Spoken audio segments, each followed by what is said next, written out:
this?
It's a really bad movie. Yeah. The reality is, for me, I need the money.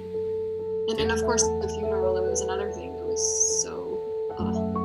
because my grandfather says everyone's crying and you have to keep 1.5 meters distance. I can't hug my dad.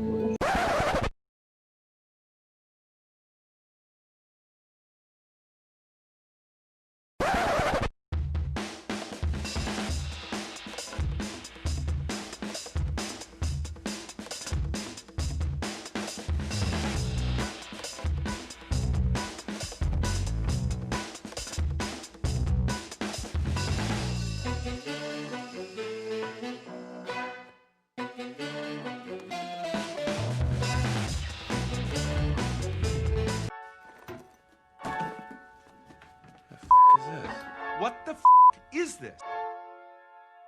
Right? That's the nod to becoming somebody people can pin their beliefs, their dreams on.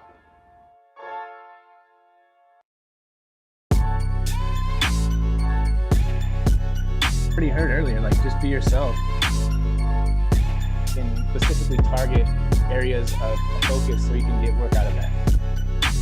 I've gone past the point where like I've personal developed enough. How can I get back to hustling?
What the f is this?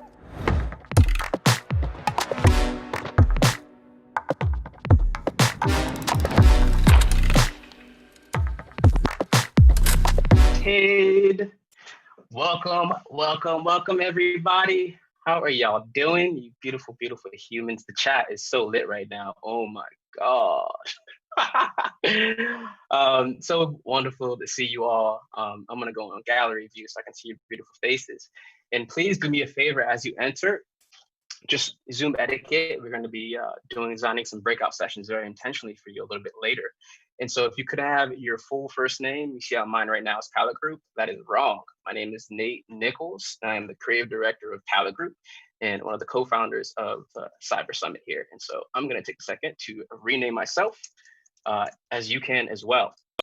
And so again, thank you for all for joining us. And, you know, not to start things on a somber note, but I just wanted to keep it all the way 100 with everyone on this call. And it's important for us to realize that, sure, we're all here to talk about hustling and grinding and ensuring that our livelihoods are intact, but there are some true and realities happening right now, and they're not good, they're not great, you know, and I want to start this with being dignified and respectful.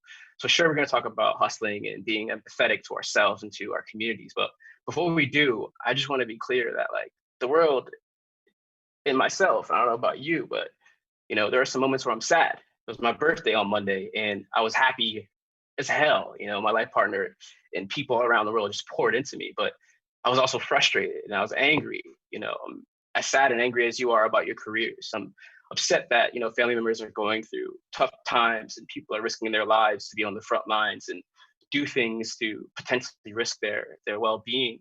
And I'm upset that like my uncle recovered from COVID and he still has probably another year of recovery from this terrible, terrible virus. And so I'm also sad just that day of my birthday, there are these racial injustices in America. So I just wanted to take a minute to really get present to what's going on right now in the entire world and in America, and just keep it a buck. Like, we're going to talk about hustling. We're going to talk about grinding. We're going to have some fun. You know, as you can tell by my background, we're going to have some fun. But, you know, let's just be sure that we're being honest with ourselves and how we're feeling, because that's super important as well. So if you need to be sad, be sad. If you need to be mad, be mad. If you need to be angry, you know, be angry. We're here for it all. So thank you again for joining us. And so let's dive in a little bit deeper in the story. So the Freelancer Cyber Summit was something Steffi and I, you know, just really stumbled into. You know, we lost all of our contracts basically, and we had to kind of pivot hard. Steffi's an experiential producer, and so all of our contracts were on pause and on ice, kind of like you. And we decided that we wanted to do something for our community and our peers, the creators that we love. And so we decided to do a summit 2 months ago, and then we did another one. And so this is our third installment, and we're super excited to be sharing this moment with you. And so before we dive into the agenda and talk about some things, I want to share some of the lemonade you creatives are mixing up right now through all these challenges. And so what I have in front of me is some submissions that from the prompt that you guys leveraged when you were registering. So the prompt was, what have you been doing to stay sane? And so a graphic designer from Portland said, I've been making zines to help mentally get through it.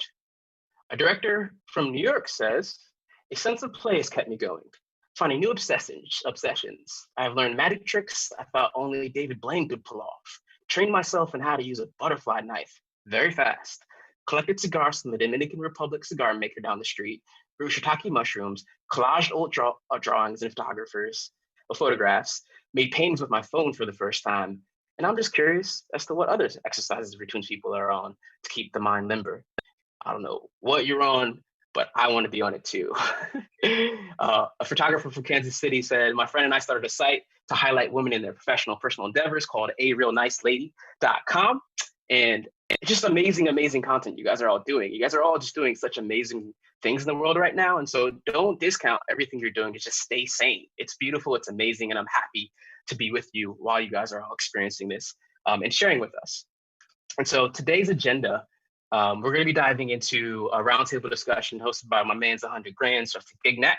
We're going to do a short 5-minute break, and that's when we're announce our new programming. And then we're going to do a featured workshop with RADCAT, Andre and Brendan. And then we are going to do a breakout session where we connect you all by your roles in the creative world.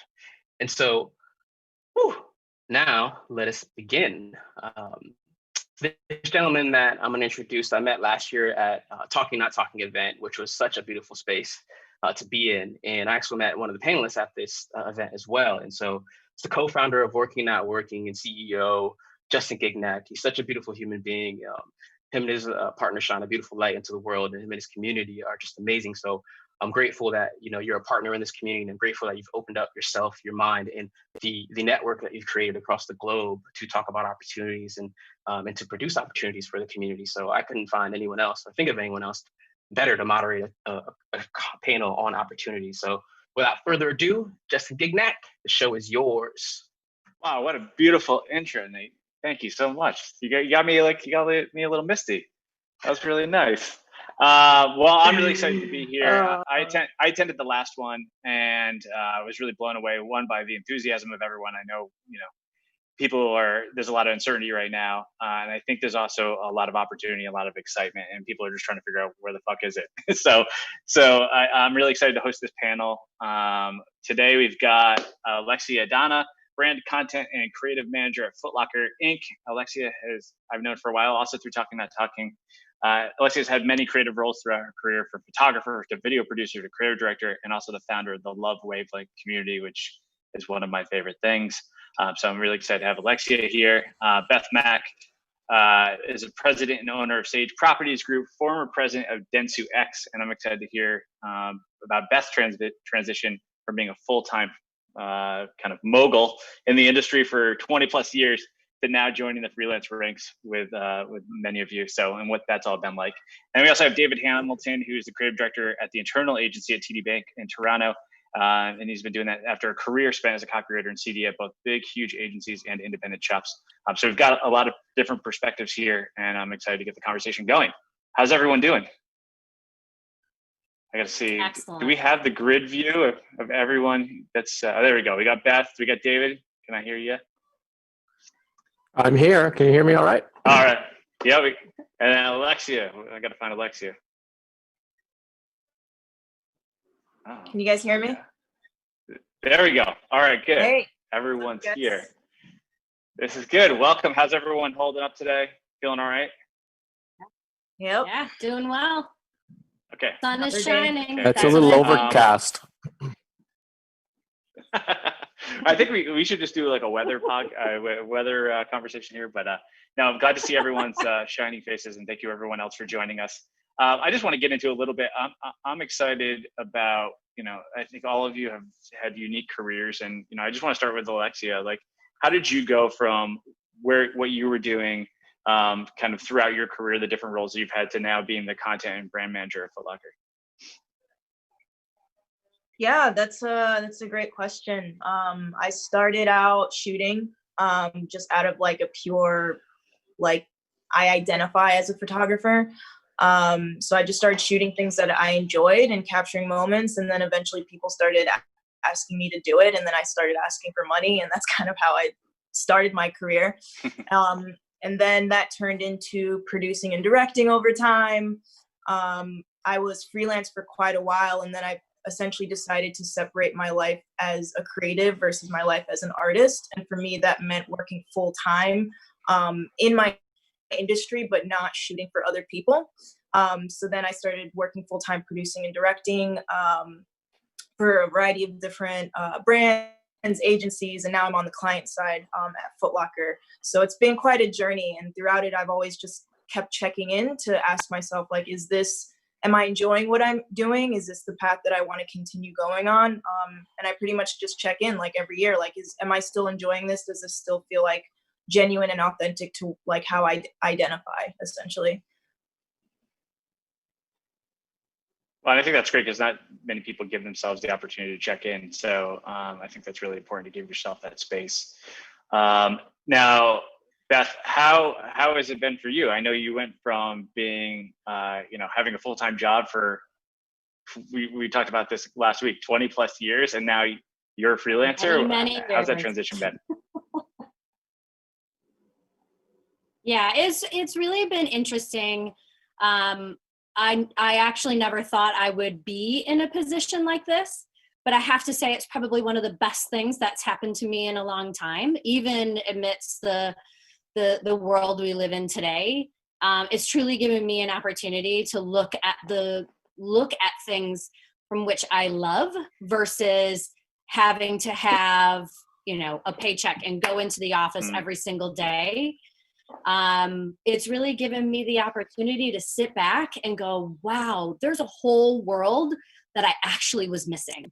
And, everything from the beautiful flowering trees at the end of my street to, even being on something like this with all of you. Never have had the time to do it before. And you just moved out of New York, right? Where did you go?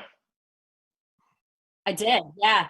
Yeah, I lived in New York for 10 years. I commuted between Michigan and New York for that length of time and traveled a ton. So I was rarely in either place. I have gone from, an apartment building that probably had 3,500 people to a town that has 3,500 people. So the challenge becomes even greater when I'm not now visible in the environment that we all want to be working in. So talk about a hustle, having to do it from a tiny town in Michigan. And, the energy and the tenacity to do it every single day is real. It's unbelievable. Unbelievable difference. Energizing and scary as hell. Yeah. Yeah, and it's got to be like commuting from Staten Island. I'm sure some of you guys can relate. So now, David, how are things over at TD? How has the transition been for you going to brand side, and how are you guys shifting how you're working right now in the past couple of months? Things are great. I mean, I was, after I sold my company, I was a freelancer as well for about 2 years. But over the course of that 2 years, most of my time started getting eaten up by TD Bank. And so at some point along the way, like I guess about August of last year, they asked me to come on as the creative director, and I was just sort of getting used to the place and building my team. I'd sort of added some people and built up my freelance roster, and then this thing hit, and they sent like something like 85,000 of us to our homes to work, and that's been fun. It's been interesting because you learn that as much as they were set up for working from home, not enough bandwidth was set up for us all to work from home. So that's an interesting challenge, and I'm curious to see how freelancers are coping with that. I mean, we're busy. We're not doing we're doing what I would call important work, which is just getting news out about things the bank or the government can do to help people. So it's not super glamorous one show work, but it's important work that I think a lot of people who are in dire straits need to have access to. So our team's pretty stoked, morale's pretty high, and we're super busy. This is probably the busiest we've been since I joined the bank last year. Oh, wow. And then are you guys, have you continued to work with some of the freelancers that you were working with, or has it all been like kind of bare bones to your full-time team? It's been my full-time team, but that's not been driven by any kind of a cutback. It just so happens that when I joined, like half the department was freelancers, because they were holding off until they found a creative director. And then when I joined, like in December, like November, December of last year, I added 6 people to my department full time. Many of them were my freelancers, sort of the best of the best who were interested in coming in-house. And like me, they picked a good time to do it because now we're in this weird world, and they're on board. But I still do have a pretty long roster of freelancers, and I've just started farming that kind of work. Like we've just gotten busy enough again that I'm having a freelance writer in, a UX designer in. Yeah, that's great. And then for you, Alexia, like what kind of talent are you guys working with now? What are you guys looking for? And like, what should the freelancers that want to work with Foot Locker be doing to get on your radar and positioning themselves for now or the future? Yeah, I would say my team really looks for, I would say like a lot of the creatives who are doing stuff right now, just like creating for the sake of creating, where it's coming from like a place of this is the type of stuff that they actually enjoy making. And just seeing those like passion projects. A lot of the creatives that we've discovered are people who are actively doing that kind of stuff right now. And they have like a portfolio from the past, but it's really cool to see what they're able to create now. And we're using a lot of 3D animators, illustrators. Obviously production has been limited because we can't have people on set physically together. So we've been thinking, how can we creatively still tell the stories of our products without physical products all the time? So yeah, we've been using a lot of 3D digital artists, which I think there's a huge like area of innovation in that field as well. So for me personally, I really look for things that feel very unique and authentic to like that creator. And of course, people who love sneakers, people who love the culture around sneakers, people who are already creating sneaker content just for fun. But even if you're not creating sneaker content, I've been drawn to people who are just really great illustrators or 3D animators who could hypothetically create a 3D model out of a sneaker, or create, a story with apparel just by referencing high-res images. So that's kind of where we've been skewing as we start to kind of get back into whatever that new normal will be. Mm-hmm. Well, that seems like an interesting point of looking for people that are passionate about sneakers. And I think we all have things in our lives that we're passionate about. And I think it's really easy right now as a freelancer, where it's probably slow for many of us to go, oh, fuck, I should just apply everywhere and try to get a job anywhere and try to get any gigs I can get. But what you're saying is like, hey, you want to find people that are passionate about sneakers. So do you guys think that freelancers should be focusing their efforts on the things they're most passionate about and they're most into, and then bring that passion to the pitch? I know. What do you think, Beth? Yeah, absolutely. I mean, I have sat in many pitches, and I have been an evaluator on many pitches, and I've also been the pitchy.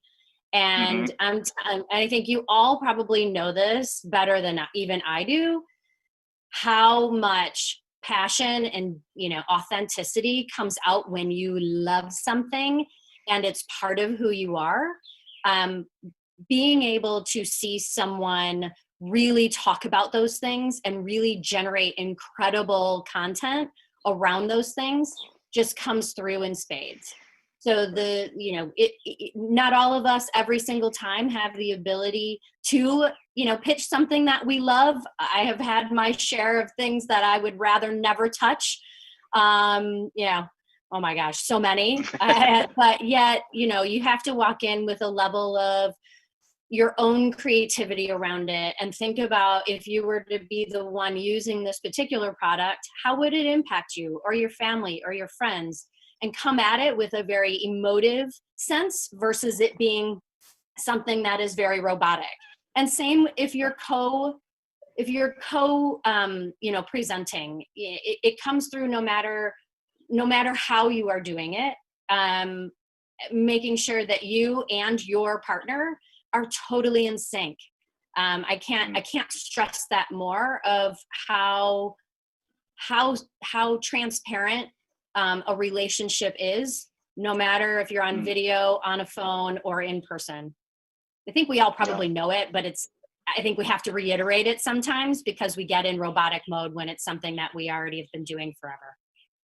Yeah, and I think that's like, right now, really just tapping into the things that, like, being human. And it's like, we're all in our homes right now. We're seeing everyone's backgrounds and our art and all of that stuff. And it's like, I think the professionalism, like, wall has broken down and allowed us to have more real connections, which is pretty exciting. And for me, it's a relief. And David, how are you finding that? Like, we're talking about, go ahead. I hope it stays as real as it is right now, because I worry that we're about to see a flood of best practices on how to set up your background. Right, that'll be the next wave of LinkedIn content that gets pushed at me. So I'm a little worried about that. But yeah, I think it's a big opportunity to connect in a more real way. But I think also, I certainly, as someone who's been a creative director for 30 years, I'm so used to sitting across from people to talk through a problem, or give feedback, or work out the right headline. And I found it challenging. I found it really challenging. So I think people should really be forgiving of themselves in how things go in these Zoom meetings and WebExes and all that stuff. And we'll get better, but you kind of have to watch yourself. And I was excited to be a part of this, just to watch how everyone else engages with the camera and how well they come across and how passionate you can get on this much bandwidth, right? So, yeah, exactly. Yeah, it's a learning curve for sure, but you got to forgive yourself. Well, David, I'm curious, because I talk to freelancers a lot, and I know a lot of people are afraid that, once hiring starts picking up, that only the youngest and cheapest, most affordable talent is going to get hired. Do you think that's going to be the case, or like, how do more experienced creatives and freelancers in the industry, how can they help themselves out right now? Yeah, that's a good question, and I think that one even kind of skims back to pre-COVID a little bit. And I'm over 50, and I was out freelancing for a couple of years. I almost had, I wouldn't say I had no problem, but cracking in the door wasn't so hard, as once I was in, you're surrounded by a lot of young, smart planners and account people who often I found were a little bit, they were maybe a little bit hesitant to push me or give me straight goods or tell me that something was crap when it was crap. And so I think it's important for older creatives to really have a coffee or have a Zoom or whatever with that person you're going to engage with, and just have that straight up discussion like, hey, forget how old I am. Forget that I owned an agency. You got to just be straight with me with what you need, because your client, your business, your career's on the line here. So you gotta not be afraid to tell me what you think, because you're talking to an elder, right? Right.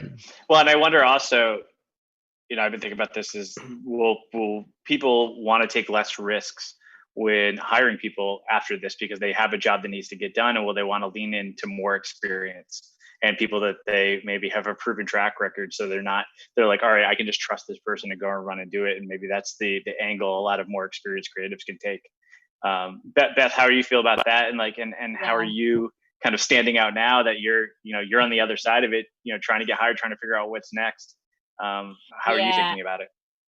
I think the age thing is very interesting. I heard this morning that of the 34 million people who are in unemployed land, and that is due to COVID, that they are under 30 and over 60.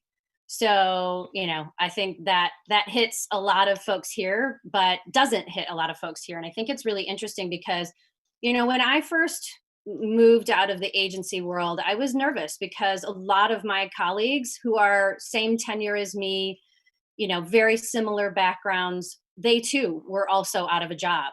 And how you start to navigate that and actually start to pitch against your friends is a very different conversation. And one of my best friends in the industry and I were going for the same job. The good news is for both of us, our friendship is intact. The job was never filled. So neither of us had to fight for it. However, you have to think differently. You have to think for yourself, and that is it. And it is, coming out of my last gig, I had 111 people reporting to me. And now I have me reporting to myself. And I will tell you, it's such a huge change. But I would say that I'm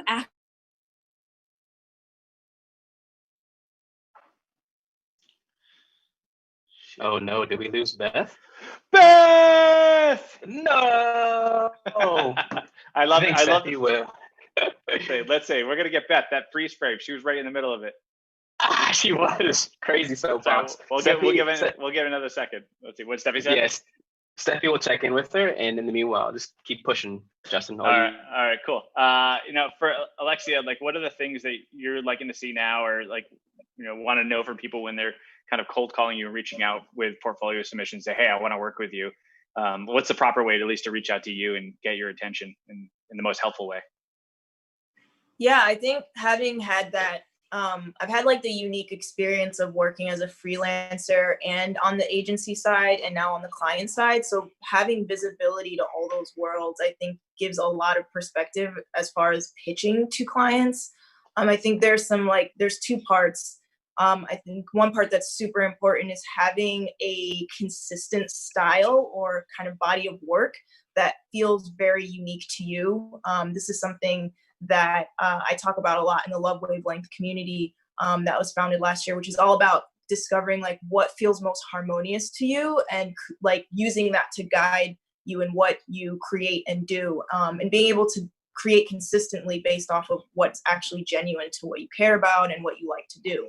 Right. So having that consistent style is critical. Because then we know it's you'll definitely deliver and you offer something that's unique and you stand out. So by us working with you, we'll also kind of stand out in that way. And then secondly is research. Really look at the company that or the client or the brand that you want to work with. What have they done in the past? What kind of content do they put out? Does it look like they've been shifting? And if you can't figure it out on your own, don't be afraid to ask. I think it's really, really great if somebody reaches out and says, hey, yeah, I've got this consistent body of work, but also what are you guys looking for right now? Especially in this kind of situation where it's all different kinds of brands have different ways that they're solving for creative right now. So, we might be using illustrators and 3D animators, but another brand might be hiring models and sending product to them and having the models shoot, it depends, right? So instead of pitching what you think might work for a brand, maybe flip it aside and say what are you guys looking for right now? What can I do to help? So I think those two things are kind of critical. I think that's a good point, because it seems like there's been a hesitation, at least from what I'm hearing from creators, wanting to be sensitive to what's going on in the world and don't really want to reach out, but reaching out in a way that says, hey, I'm here to help. What do you need help with? It's such a more human way of doing it. And it doesn't feel like you're hey, I'm trying to shill myself. But wait, Beth, do we have you back? I'm back. Sorry. Beth, there's been some conspiracy theories going on in the chat. Someone said that your friend who you're competing with the job cut your Wi-Fi. So the last we heard is that you guys are competing. The job wasn't filled, but it seems like there might be a vendetta. Yeah, well, I hope not. She's still in New York, so that would be a really long range. I just wanted to end by saying, like, I was shocked to see when that job wasn't filled. It forced me to literally, and I say this every day to my husband, I'm like, it's time to hustle. Like, it literally, I got on the phone with anyone and everybody who would have a call with me to see what they did. How did they do it? Are they doing it? Do they need any help? And not actually saying, I need a job, right? It was more so like, what's out there? What's happening? What have I not seen for the last 24 years? Yes, 24. Sorry, I wasn't going to say it, but I did. But I mean, it's important though to keep your connections, and that is one thing. And I think we've all been kind of saying it in a little different way. Don't be afraid to reach out to somebody, because they might actually be afraid to reach out to you. So instead of saying, hey, what do you got? You just say, hey, how are you? And that human level comes right back again. It's such and it's also good for your own soul, doing something nice for somebody. Yeah, and you might have that conversation, and they might have something, and may not even be right for you, but then you can go and help a friend out and make those connections too. Which I've done a couple of times, which is great. That's great. You know? Yeah. Now, David, do you mind sharing just like what do the current work streams for like creatives look like at TD? Like, what are you guys working on? How are things operating? Yeah, we're all over the map. You know, we're doing a lot of OLV. We're writing a lot of TV. Wait, a lot of what? OLV, so on online video. Thank you. We're doing a lot of display, a lot of social. We're really getting into experiential too, right? We've got a ton of work on our plates because the bank, north and south of the border, has a lot of sponsorships that are just either on hold or being reinvented. But the need to reach those audiences that were part of our brand planning hasn't gone away. So we've got a lot of teams briefed on, okay, what do we do with the Jazz Fest this year? What's that going to look like? What do we do with our art sponsorships? Is there a way to do that in this COVID environment that's still interesting and engaging, and that we can get the value out of the sponsorship? So we're working on a lot of stuff like that. And it leads me to one of the things that I would like to share with the freelancers of the world is be careful. You know, if you see a posting go up or someone's looking for something, be careful not to shut yourself out of it because they've defined it so specifically. And I say that because there's so many different kinds of agencies now. There's so many different PR firms playing in content, in-house agencies. And sometimes we might say that we need a UX design expert. But really, an art director may well have the skills we're looking for. It's just that we might name it something different on our end. And so just I encourage everyone to, if they see something, kick on the door and say, well, what is it that needs to get done? Maybe I can do it. Right?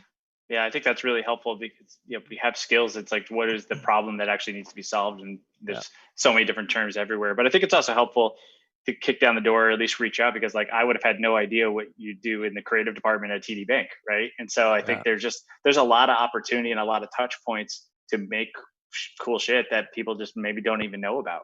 It's a good point, because I didn't, you know, when I started freelancing with them, I had no idea what that was going to look like. But up in Canada, we go under the name of Agency 361. We're a 60-person shop. And then we have a sister agency called Studio 361 down in New Jersey, which services TD Bank, the unexpectedly human side of things. And that's another 75 people down there. And they're all creatives. I mean, there's like maybe 5 or 6 ops people, but they're all creatives cranking out work. That's great. Full disclosure, I'm a TD customer. So, and I appreciate you guys sponsoring the Summit Arena. I'm sorry for the call wait times then.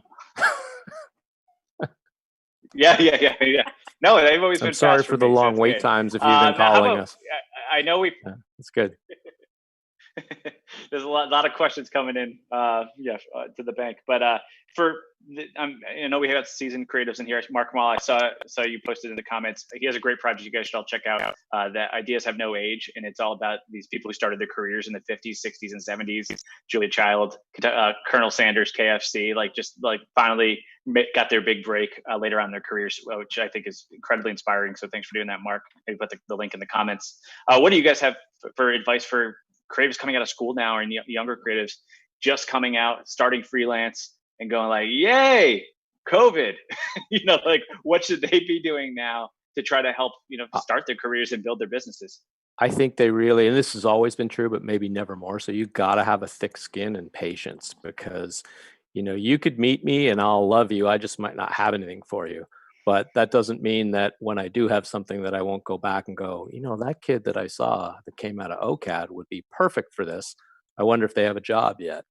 And so it's easy to think that you're, for lack of a better word, worthless and hopeless, because it might take you a year to land something. But it doesn't mean people aren't thinking about you. It's just, it's never taken more time than it does today to land a work in any field. But creatives tend to be a little, I think we're impatient because we're excited to get out and do stuff, but we're also, we're a little sensitive. So try not to take the silence personally, and stay engaged, right? I encourage everyone that I see to, hit me up again in a month, hit me up again in the next quarter, right? Because you never know when someone's going to bring a disaster to me that I need to solve in 3 days. Beth, I would say don't think it's vacation. I mean, there are a lot of people who are taking a moment to exhale, and that is excellent. Let them do their due. But this is also the time to keep that pressure on. Do not take your foot off of the gas and keep it going as strong as you can possibly do it. Yes, there does become a point where you become annoying. So really understand your audience. And David was exactly right.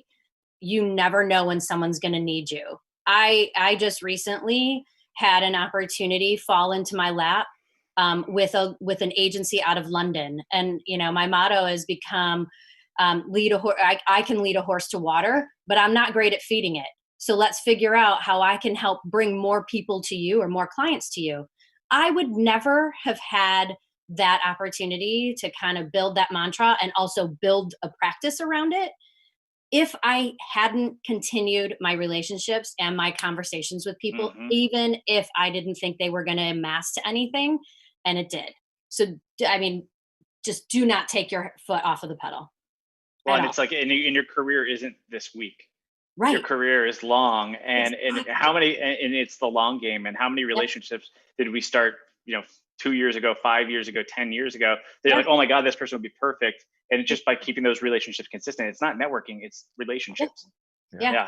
Go ahead, Beth. Sorry. I was just gonna say, I will say that all of my opportunities right now have come from my relationships, not from my resume being with a headhunter, and not from me using the online, whether it's Ladders or LinkedIn or blah, blah, blah, whatever it is. It is truly from me knowing you.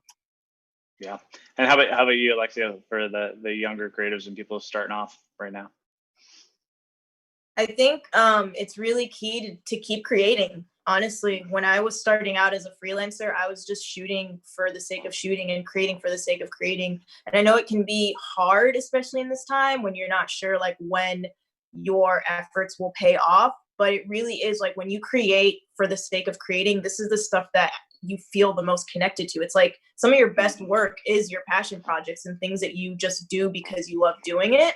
And the more you do that and the more you connect with people, to echo Beth, connections are so important. Meeting other creatives, putting yourself out there, getting out of your comfort zone and consistently creating, it'll happen over time. One of the connections that you met will give you an opportunity. It'll just happen. And the more you create, the more you'll have a consistent body of work that will really speak to your capabilities. And as long as I feel personally, as long as you have that intention to want to continue to grow, it's not like you're trying to reach an end goal. It's enjoying the process, the process of growth and the process of just continuing to be the best that you can be. I think will lead to a lot of really great opportunities. And that's how I've like had a lot of my opportunities, and how I'm here today is just continuing to check in, doing what feels authentic to me, and just constantly wanting to be able to grow. Yeah, and I just love when you first brought the concept of love wavelength into my life. I was just like, that's amazing, because it's just following your curiosity and your excitement to the things that feel good. And I was saying it's like having a crush on your work, or like Pepe Le Pew when you used to follow the scent. And I got to attest, like I got every job in my career was because of my personal projects. And they're like, cool, you can do the ad thing, but you sold New York City garbage. That's why we hired you. And time and time again. And I think now is like the perfect time for, self-initiated projects and work, because there's a more captive audience than ever. And then this is a great time to get press, because the press is so hungry for feel-good stories. So if you can go and put something out there that resonates with people, we all have this shared experience as creatives and storytellers with the whole world. It's like, when are you ever going to have that again? And so it's just about like, how do we connect with each other on a more human level with the projects and the work that we're putting out there? So another question that's been coming in is, how do you present your confidential portfolio? Like, some people are working with clients like Apple, who doesn't let you show stuff. Like, if someone's sending their portfolio to you, what do you recommend? Whoever wants to take that.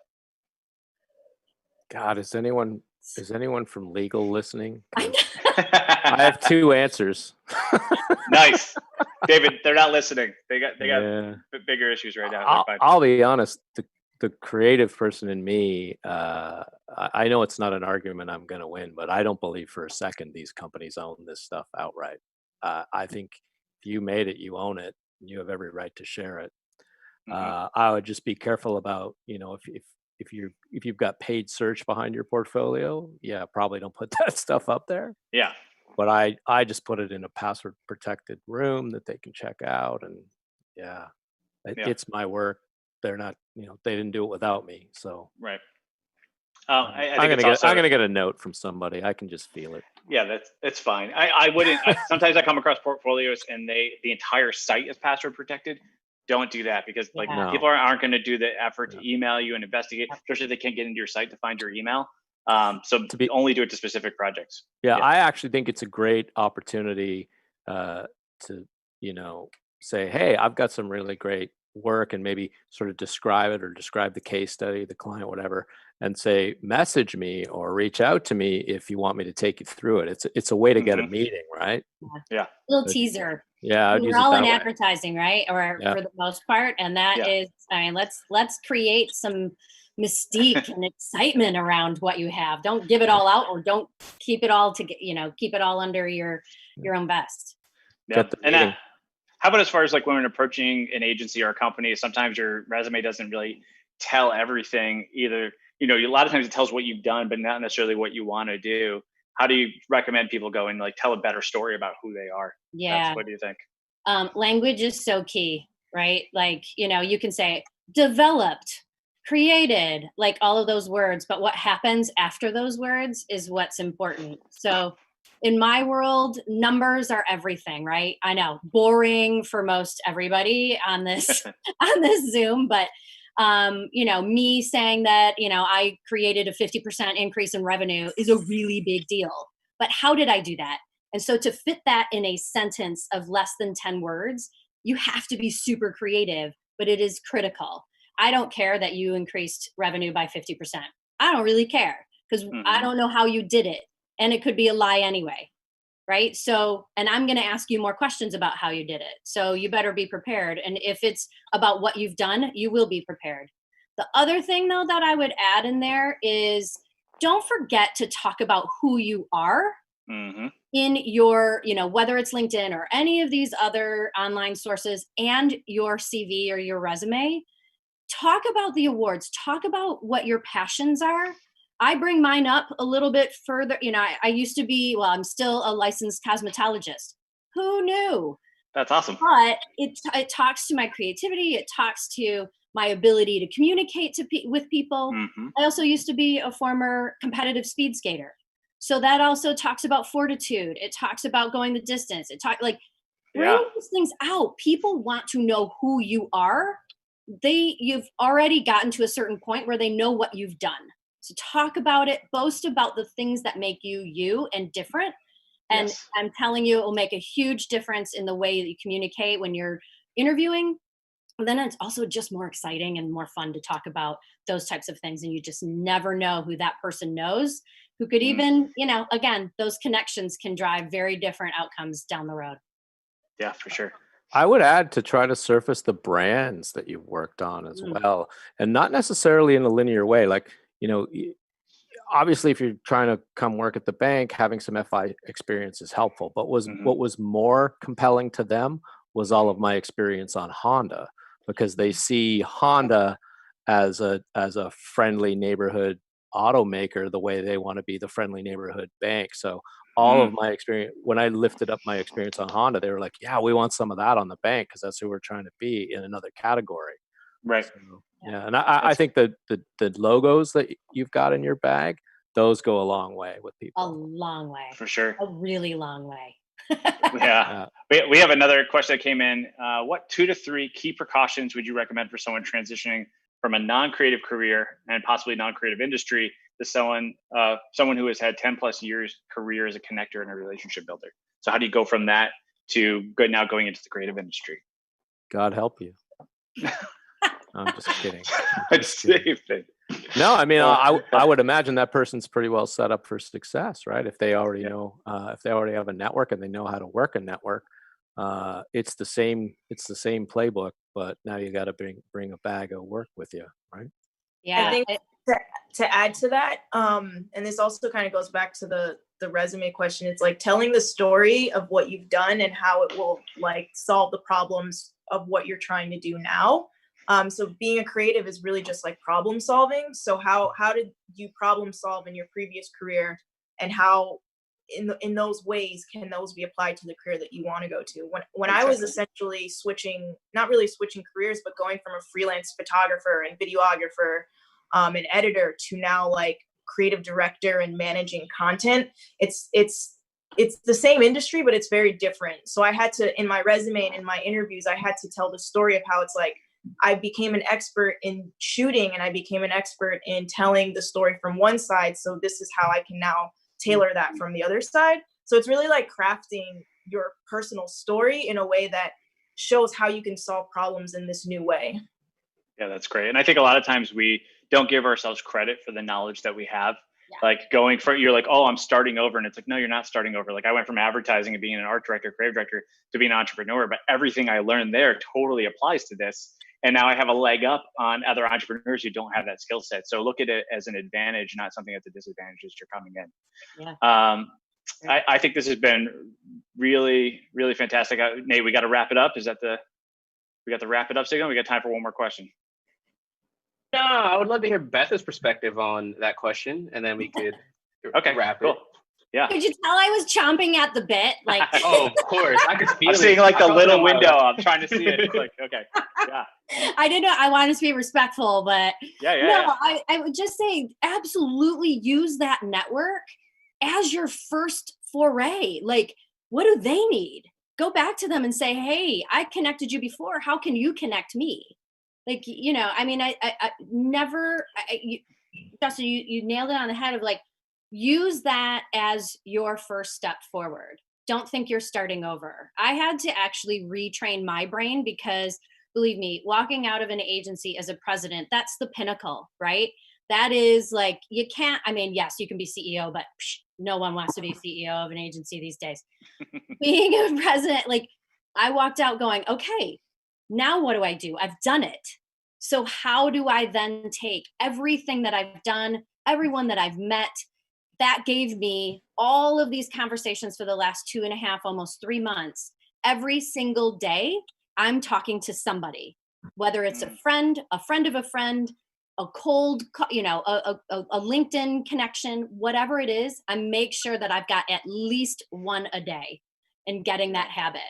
It is an habit forming, right? Like we're all trying to exercise more, maybe eat a little bit less and maybe drink not as much. Make sure you've got your list of one person every single day. And I think that's such great advice. And one of the other things is like not to necessarily, when you reach out to people, especially if you have a new thing that you're doing, it might feel a little more comfortable instead of going like, hey, do you have any work for me as a UX designer? Say, hey, I'm doing UX design now. Do you know anybody that could use my help? Yeah. And so they are now thinking about their network, but then they'll also go, well, actually, I could use your help. Exactly. And I think it's just a little bit of a shift in a way to position to allow you to probably get a lot more opportunities. And one more thing too, you can actually use them as your testing ground. So I had 5 different things that I was looking at, and one was going client side, one was going back to the agency, one was a coaching job, and one was like building my own agency. And I would use all of my contacts and those people that I would talk to. I'd say, okay, I have these 5 things. How you know me? What do you think? How do you see me fitting into this new environment or ecosystem that I'm trying to build? And my God, some of the responses that I got from people, it was astounding. And I've trashed 3 of them, and I'm going forward with 2. So like, it was the best test that I could have ever given myself. Awesome. This has been fantastic. I really appreciate you, David, Beth, Alexia.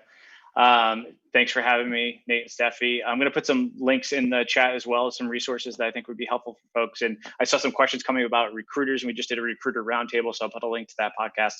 And also, like I think at the beginning, Nate, you said there's a lot going on in the world. And it's been a heavy few days. And before I go, I'd just like to ask everybody, if you had time to do this today, take 2 minutes after this and make a phone call and request the arrest of the 4 officers responsible for the murder of George Floyd. And I'll put the phone number for that in there too. Thank you so much, Justin. Really appreciate you, man. So much. Yeah. Thank you all for joining us for this beautiful conversation. And, I'm just happy that we've been able to create a space where we can all be humans, and be human in our professional capacity. Like, take our identity that is sort of in the wild and in the wind right now during the pandemic, but bring our humanity into it and keep it real. Talk about what's going on in America and in the world, but also be there for each other. So thank you, Alexia, Beth, David, and Justin, because you really brought the heat and the humility today to this community. And I'm pretty sure we're going to be grateful, and everyone's going to connect with you on LinkedIn. And if you haven't heard of Working Not Working, please go do your thing and sign up for Working Not Working. Justin and his team are creating amazing connections to brands and creating opportunities across the globe. So with that being said, Deuces Roundtable, we're going to keep pushing with the event. And woo, that was amazing. Seriously. I'm like warm.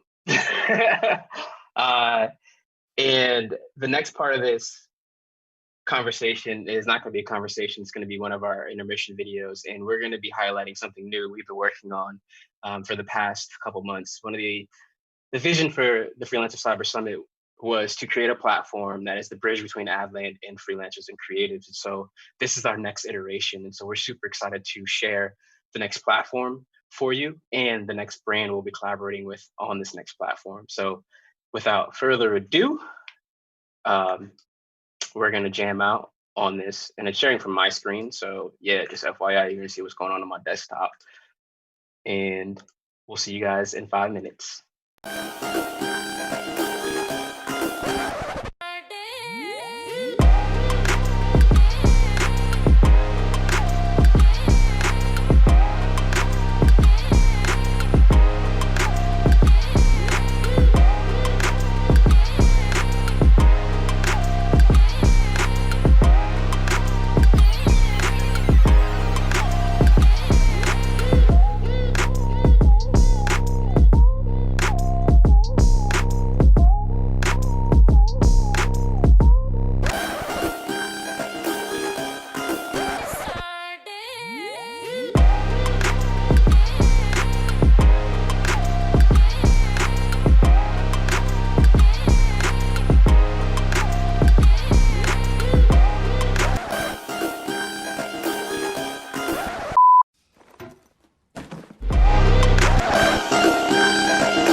And we're back. No, I'm not giving you guys that music. Are you kidding me? JK, I can make a playlist for y'all. Oh, how are y'all doing? You can light the chat up, please. Oh man, beautiful and beautiful start to this summit today, and I'm super excited to talk about and share the next guest, Andre and Brendan from RADCAT. So we're a little behind, so I'm going to speed up the intro, but just note that, you know, Andre and Brendan and I have been working together for years. They were a part of our first summit, and they had this talk called the Hustle Matrix, and it was amazing. People signed up for like crazy for that workshop, and then all of a sudden, you know, there's this demand, you know, for RADCAT. They were like, we need the 6-letter word design company to come back and talk about hustling. And so these two gentlemen are beautiful humans. They're in Bend, Oregon. And today they're going to talk about the Hustle Matrix, which is basically the Rascal vision is one of the points, the hustle, so your passion project, and then the actual matrix, the hustle matrix you step into. You bring the Rascal vision, the hustle, and into the Hustle Matrix. And so to be clear, you know, they're going to walk through all of this, but the Freelancer Cyber Summit is a result of, you know, the Hustle Matrix framework. To give you context, Steffi and I are super passionate about community. We love humans. We love creatives. You know, we run an agency. Our role, function for an agency, is to support brands in collaborating with creatives that we have a roster of to collaborate with them. But we were like, what can we do to continue connecting deep, meaningful relationships with these communities while we're under quarantine? And this is the result. All you beautiful people with us here today, connecting and winning together and having conversations that are beautiful and deep and meaningful, the result of it. So without further ado, I would love to introduce Andre and Brendan to share. You guys have 45 minutes, believe it or not, to share the Hustle Matrix. And then you guys in the chat room, you can just fire off questions. We're gonna have 15 minutes of Q&A, and then we're gonna dive into the breakout sessions. So without further ado, Andre, Brendan, the show and floor is yours. Yo. Hi, everyone can hear us okay? I'm gonna just assume yes. All right, cool. Well, thanks for the introduction, Nate. It's really great to be doing this again. I see some familiar faces from the last one, so happy that you're joining us for a second time. So stoked to share this with you guys today. Basically, you know, Beth, Alexia, you guys, you really hit. Justin, David, all of you. Yeah. You're just beefing up. You're just giving us ammunition for this talk. So we're stoked over here.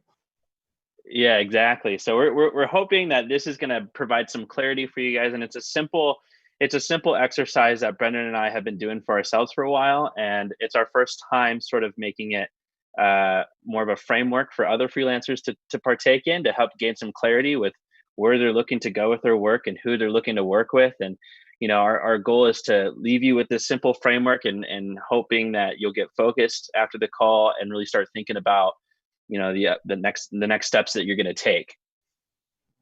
So I'm going to go ahead and share my screen here. We'll get that started. Cool. All right. So like Nate said, we're RADCAT. We've been around. We're actually pretty young. We were running an inbound marketing agency before this. This is a fairly new venture for us. We've been doing design for over 15 years, but Brendan and I decided we're sick of the corporate world. We're sick of being strapped down to a retainer and those relationships that are just toxic and where you grind to the bone. I'm sure many of you guys are familiar with that feeling. So we decided to start RADCAT a couple of years ago. We're strictly design, animation, branding work. We like to have a lot of fun. We really thrive ourselves on helping other agencies and brands to create cultures that are really magnetic. And yeah, Brendan, anything you want to add to that before I continue on?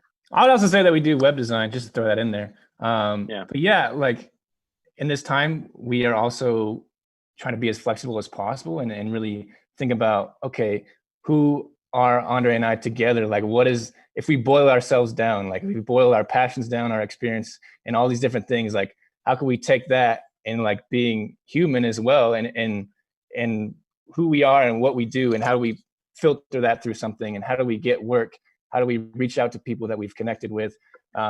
And so this is the result of that. And we're going to jump into Rascal Vision, which is a 6-letter word pairing, just like RADCAT and design. And yeah, it's a way for us to extend our branding through words and being a little weird. So thank you for going along with us as we bring these new terms to the table. But basically, it's the whole thing is the ability to see opportunities filtered through what your objective is that you're looking to move towards. Yeah, so over here at RADCAT, we create these mantras without getting too heavily into it. Rascal Vision is one of them. And they're essentially like brand values or just like reminders for ourselves, like everything that we put our heart and soul into. This is Rascal Vision is the lens that we put everything through to make sure that we're being our authentic selves and we're doing the work that we want to have fun with ultimately in the long run. All right, so getting down to it. So your hustle, what we've done is we broke it down into these 6 key areas when we're defining like, all right, who are we going to target next? Who are we going to work with? What the heck are we going to build? And these are the 6 areas that we fill out, and we're going to do these together to sort of narrow down our focus and give us that. If you could tell, I mean, us, if you get deep into our branding a bit, a lot of it has to do with constraints and messaging constraints. I believe it was Beth that mentioned that messaging is so key when it comes to showing who your authentic self is and presenting your work. That's definitely something that we really put a lot of time and effort and thought into.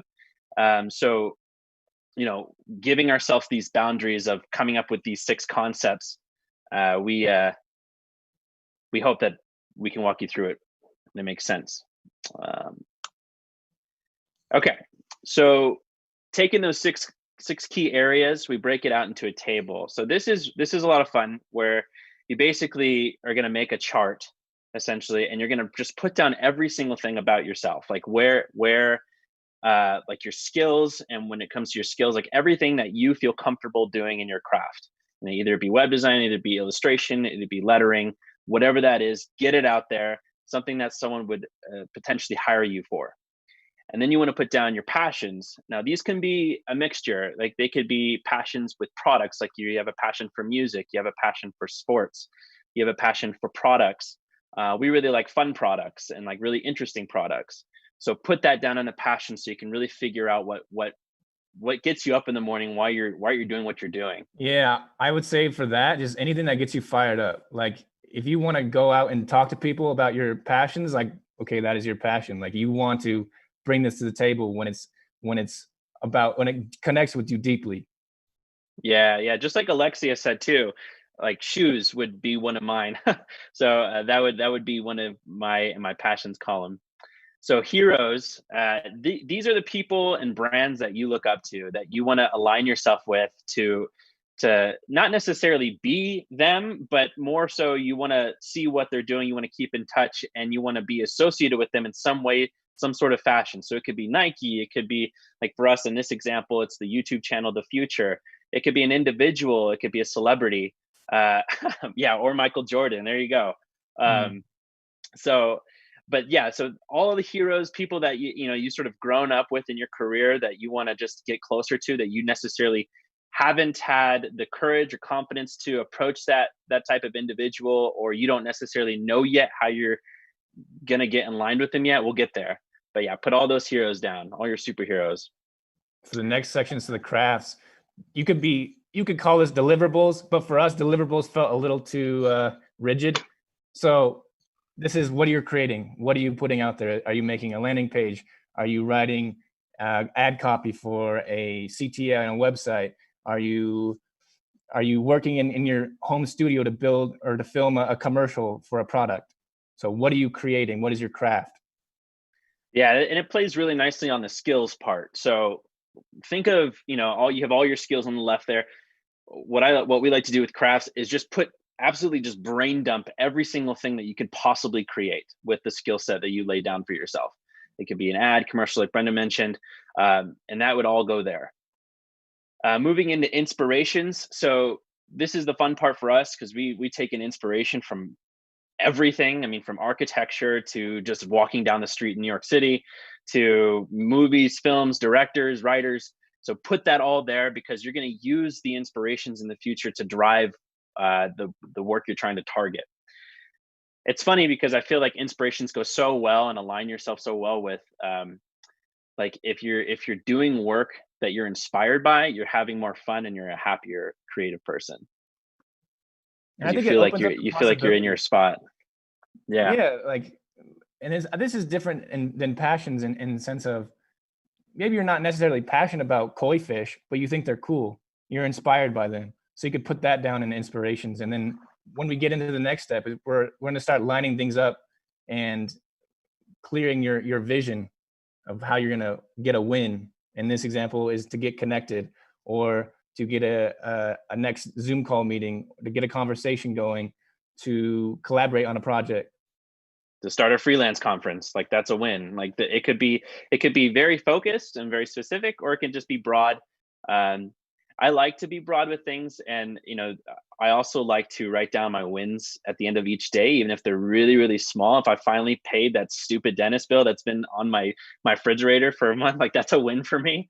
So you put it all down, get all the wins out there that could possibly happen for you guys. And I want to say before we move forward, just like get weird with this part. Like what can you put on here that maybe you didn't even think about, that you're not like in your day-to-day interactions or your day-to-day projects? Like just put it all in this space, because I think the next part is going to get some really creative results and some really creative opportunities for you to move forward with. Totally. Yeah. And then so afterwards, what you're going to go through is we're going to show you the next sentence first, and we're going to come back to here. Okay, so what you're going to do is you're going to take what you've put down in those columns for yourself, and you're going to formulate it in this statement to yourself. And the way this works is I am and you blank with your skill. So I'm going to just say I'm a designer here with a passion for shoes, and I want to work with blank, my hero, let's say Nike or Foot Locker, by creating a what inspired by one of my inspirations. In doing so, I just might, and then you put your win. So the reason why that ending point where it's like, I just might, it's like the goal. So you've heard this cliche statement, it's all about the journey, not the destination. Yeah. But it's really true in this aspect, because what's interesting is this could be so far-fetched from you right now. Let's say you're a designer, you have a passion for working out, you want to work with The Rock, Dwayne Johnson, by creating a poster for him inspired by WrestleMania 2001 or whatever. Like that's so existential, you may feel like, or just like such a big goal. But what it does is it helps you see that lighthouse. It helps you see the path that you're trying to head towards. And so with just saying, I just might get that win, I just might work with Dwayne The Rock, you're going to go on this journey and have all these other wins along the way that you may just say, you know what, I don't like, this was my original win, but I had so many wins along the way. So it's okay if you don't hit that end goal. But the whole point of this is to get the wheels turning, to start actually moving into that direction that you want to go towards. So this next slide, we filled this out for the example project that we worked on from more of an agency or brand's perspective. So instead of saying I, it's we. So we are illustrators and web designers with a passion for fun products. We want to work with the future by creating a landing page inspired by Wes Anderson. Doing so, I just might get connected. So before we went in here and filled this out, we went back and we actually highlighted the ones that we really liked. So this is fun. So you could either sort of go through this and pick some examples from each column that you really like, or you can throw a dart. I don't recommend throwing a dart at your computer, but yeah, throw a dart to get the random selected bunch, like what's going to be in the remedy that you're going to bring to the table. And that's how we formulated this whole Rascal vision.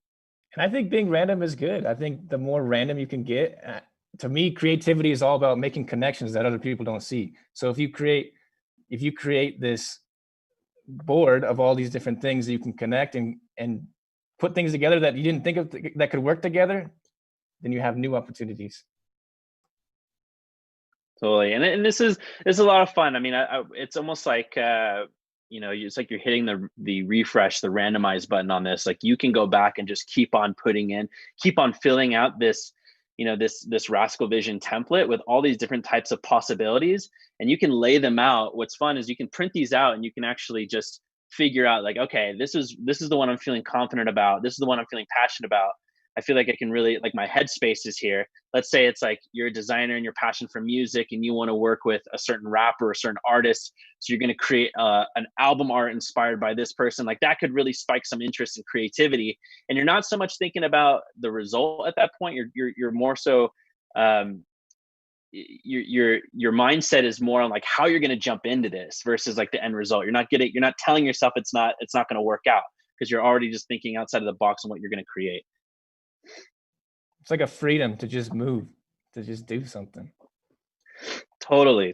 So, okay. So using that example with the future, if you guys are familiar with that channel, there's a brand strategist that's on that channel quite often. Her name is Melinda Livesey. She teaches brand strategy, but her and her friend, Anthony Banks, they created this really fun product where they actually made this box, they printed on it, and it's like a kit for people that don't like cats. And it was just like a completely offshoot thing. It had nothing to do with anything. It was just like, hey, let's just create something for fun. So what we did is we saw that opportunity to sort of apply ourselves and jump in. And ultimately working with the head of the future, Chris Doe, was really what we were set our minds to do, and get involved with his community, because I feel like he would be a great mentor. So what we did is, when we first started this off, we thought of in terms of like a landing page, okay? Because that's our strength, that's our skill. Like, how can we make this product come to life in the landing page? So in the bottom right here, you'll see like we had a really fun, unique scroll interaction where the box actually comes up as the user's scrolling and it opens up. And we actually, this is just a quick page version of what we actually wanted to do, but this got us so much work that we had to stop here to continue on the path that we were already we were being given. But just to show you how much this elaborated and how much Rascal Vision we apply to it, it started off as this product, but at the same time, like we saw opportunities to elaborate it on the landing page, on animations, on character design. We had, we even got the cast of the Walking Dead video game to come in and create and make voiceovers for it for fun. It was a lot of fun to just reach out to different people and make those connections moving forward. So you never know what these types of random Rascal Vision opportunities or hustles are gonna lead you. And then using Wes Anderson as the driving force, the key factor that just sets this thing off in a different direction, was really good for us to explore a little bit outside of, like these weird characters with a cat licking its butt and things like that. Like, this is not something that you normally see on a product, but I think those weird creative connections are allowing us to be a little more explorative. All right. So now that you've sort of defined your action plan, like what your skill set is, who you're going to target, you've created the driving factor for you. You now need to put it into the hustle matrix. So the hustle matrix is an organizational structure used to direct and connect your work. So this is essentially how the channels that you're going to put this work that you're going to create for yourself, this opportunity that you're going to create for yourself through, so you can leverage it in the public and get it in front of people. So for us, we created 3 main channels here. You guys can definitely create your own if it makes more sense for your company. We found that these are probably the more common ones that you'd want to focus in on. So the idea is for us is we want to try to touch in at least one thing per column. So, and with these hustles that we're targeting, like any of these matrix boxes, so to speak, could lead you down a path of so much work that you don't even know what to do with, or just get you to that point that you're looking for. It's really just all about choosing one that makes sense for what you created and then seeing it through. So with the cat box example, we went in and we sort of try to light up the whole thing, but basically, for taking you through a few of these like relationships with agencies, we were able to outreach to other agencies, other product agencies that are working with companies with products, showing them what we did on the landing page and how we can showcase a product, and ultimately getting work from that agency because they saw what we could do. Community-based, we put it through a few different community groups. We really like being a part of like a Webflow community group or like your craft community group if it's like specific to your industry, pushing it out through there. Chances are someone's going to see that and put eyes on it and get you and put you in their pocket for a future referral.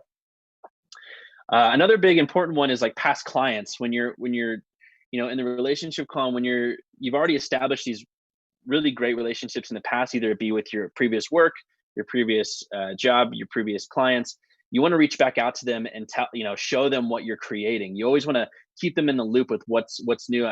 So oftentimes, you have a client engagement where it has a beginning and it has an end, and then you don't talk to that person for like a year or whatnot until they need something else.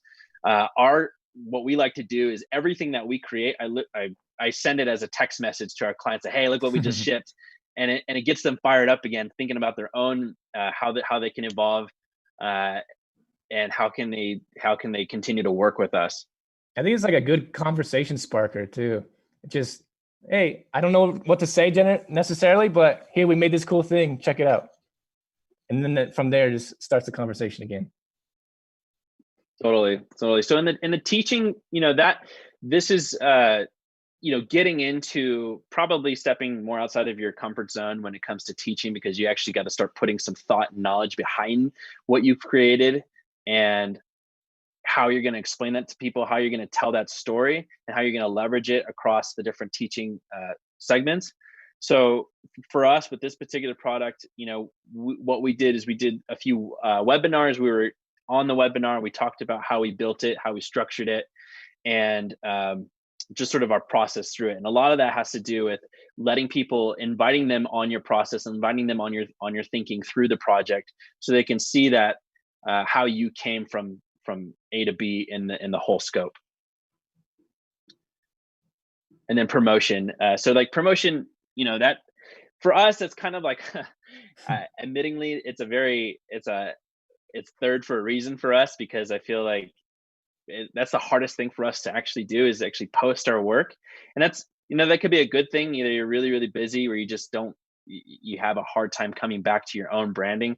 But it's super important just to make sure that the people that are still keeping in touch with you, maybe not directly, are able to see exactly what you're putting out there and what you're creating. And, don't always show them a finished product, like show them whips, show them like sketches that you're working on or concepts that you're working on, so they can actually see, in the mind of the creator.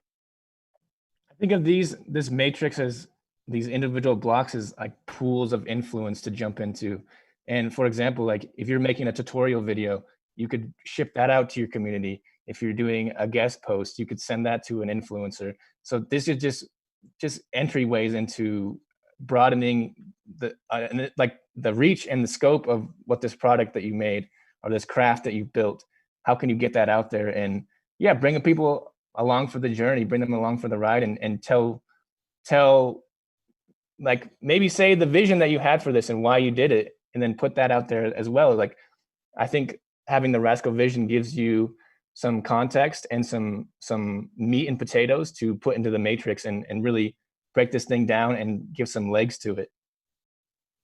One of the areas that we really like to focus on is collaboration. So we love working with different types of artists. So what we'll do is, and usually like the artists that we gravitate towards, they have an audience that also would have a liking in our style as well.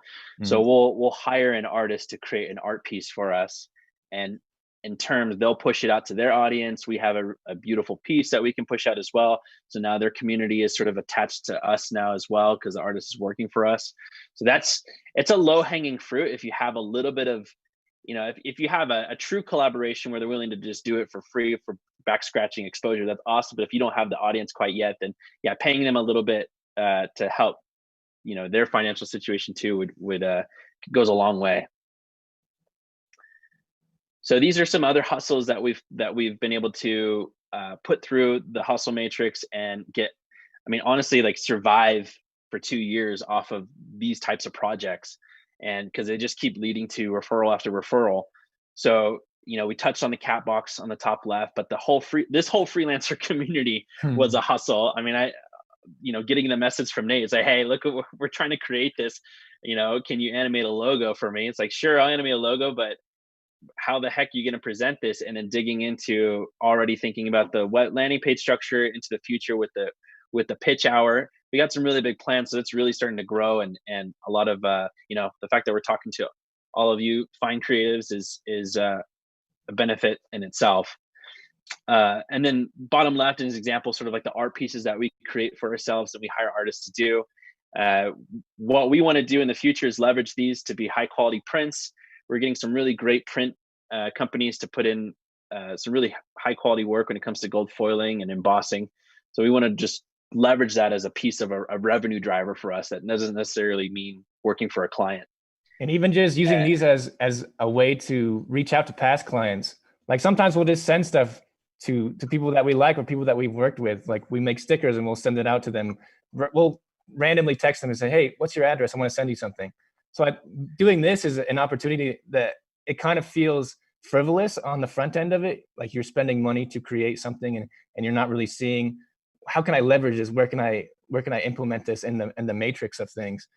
For us, we're making something that looks freaking dope. And then from there, if we send that out to a client and they get that delight of like, oh man, these people are thinking about me, I wasn't expecting this, then it's another way to leverage it and make it worth more than just an art print or a graphic. Moving into this next slide, I would say, learn from someone who's done what you're trying to do. And this kind of goes in a bunch of different ways.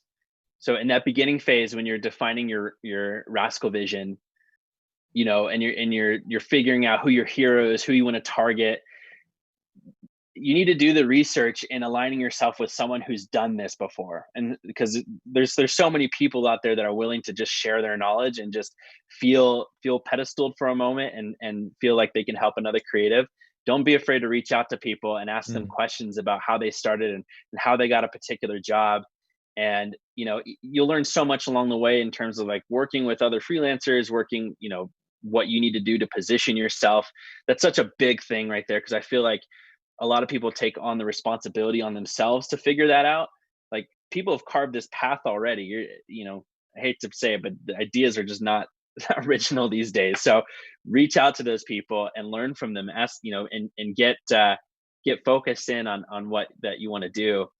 One of the things that we learned that's a lot of fun for us to do now is working with the FX network and how they structure key art and how they structure the artwork you see on like the TV menu.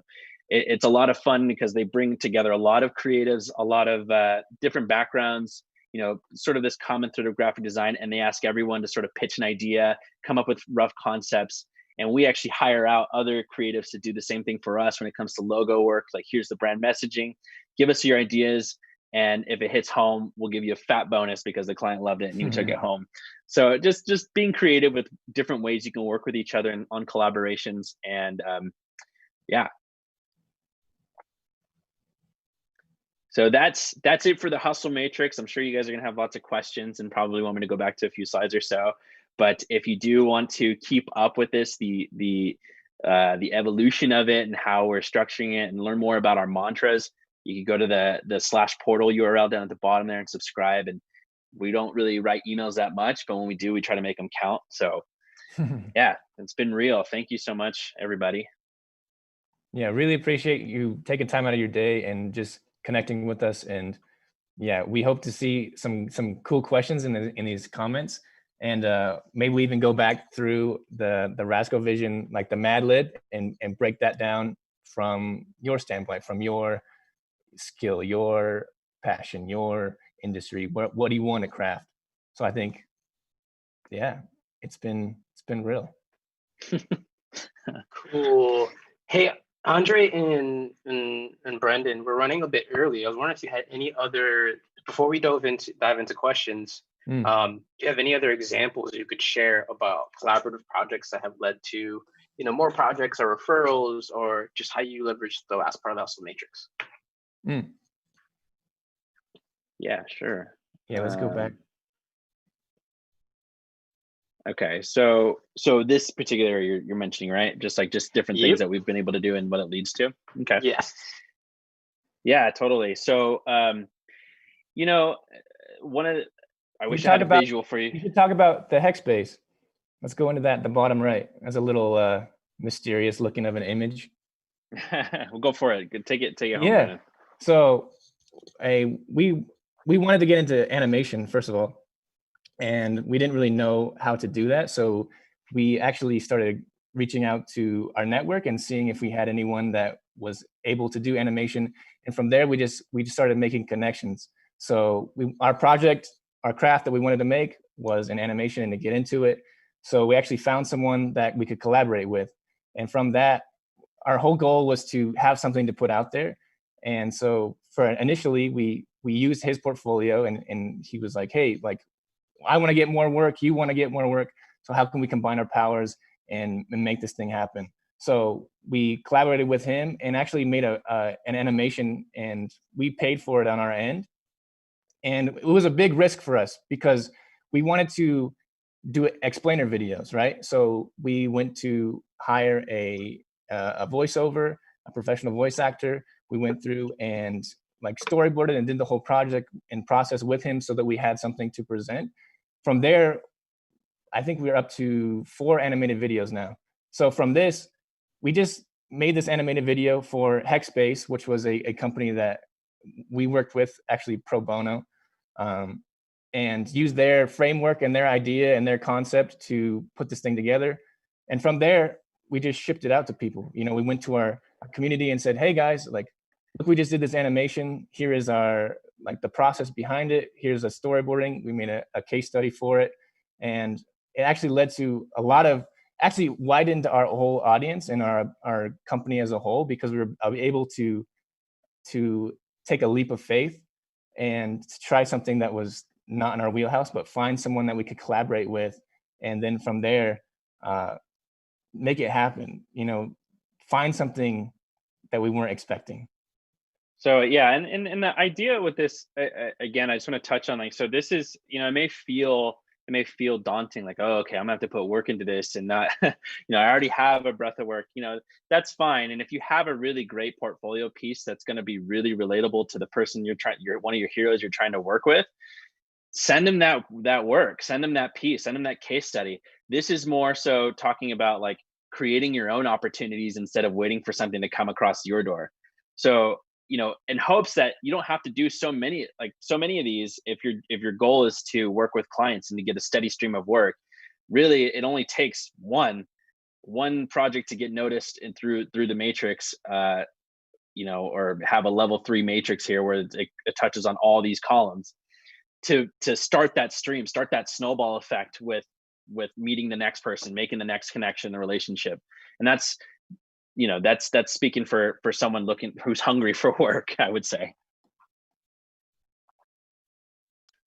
I get it now, the cold emails. Yeah, so Charles had a good question earlier about the cold emails. Like, how do you guys feel about that? You know, to touch on that, so like we don't send a lot out, but we don't usually send it out unless we have a really clear intention of why we're sending it out to them, and we've probably already created something for them to look at that has to do with their brand. We don't, I feel like if we just sent them a case study or we just sent them work that we've done, it just sort of feels like it could have been sent to everybody. You know, they're just one person in this giant email list you're trying to hit up, and you need to make it super personable for them. Do a little bit of research on their brand, talk about things that you feel like you can provide strengths in, and then create a little something for them, a little presentation, a little pitch deck, just to get them seeing through your Rascal vision for their own brand. Oh, thank you. So you're going to say, Brendan? I was going to say an example of this that we did in terms of reaching out and crafting an email is we actually reached out to a vinyl mixtape company. And to do that, we wanted to make a landing page for them similar to the cat box.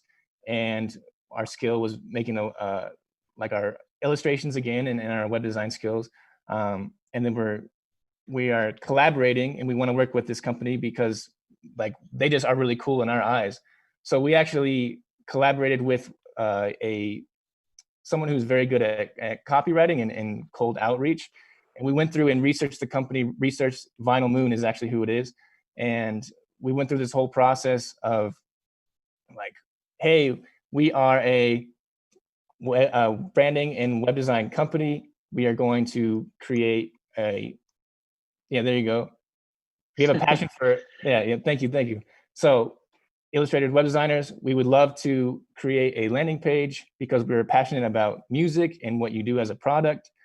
We want to work with you because we see that you are doing a lot in your industry and we think you have a lot of creativity behind that. We're inspired by them.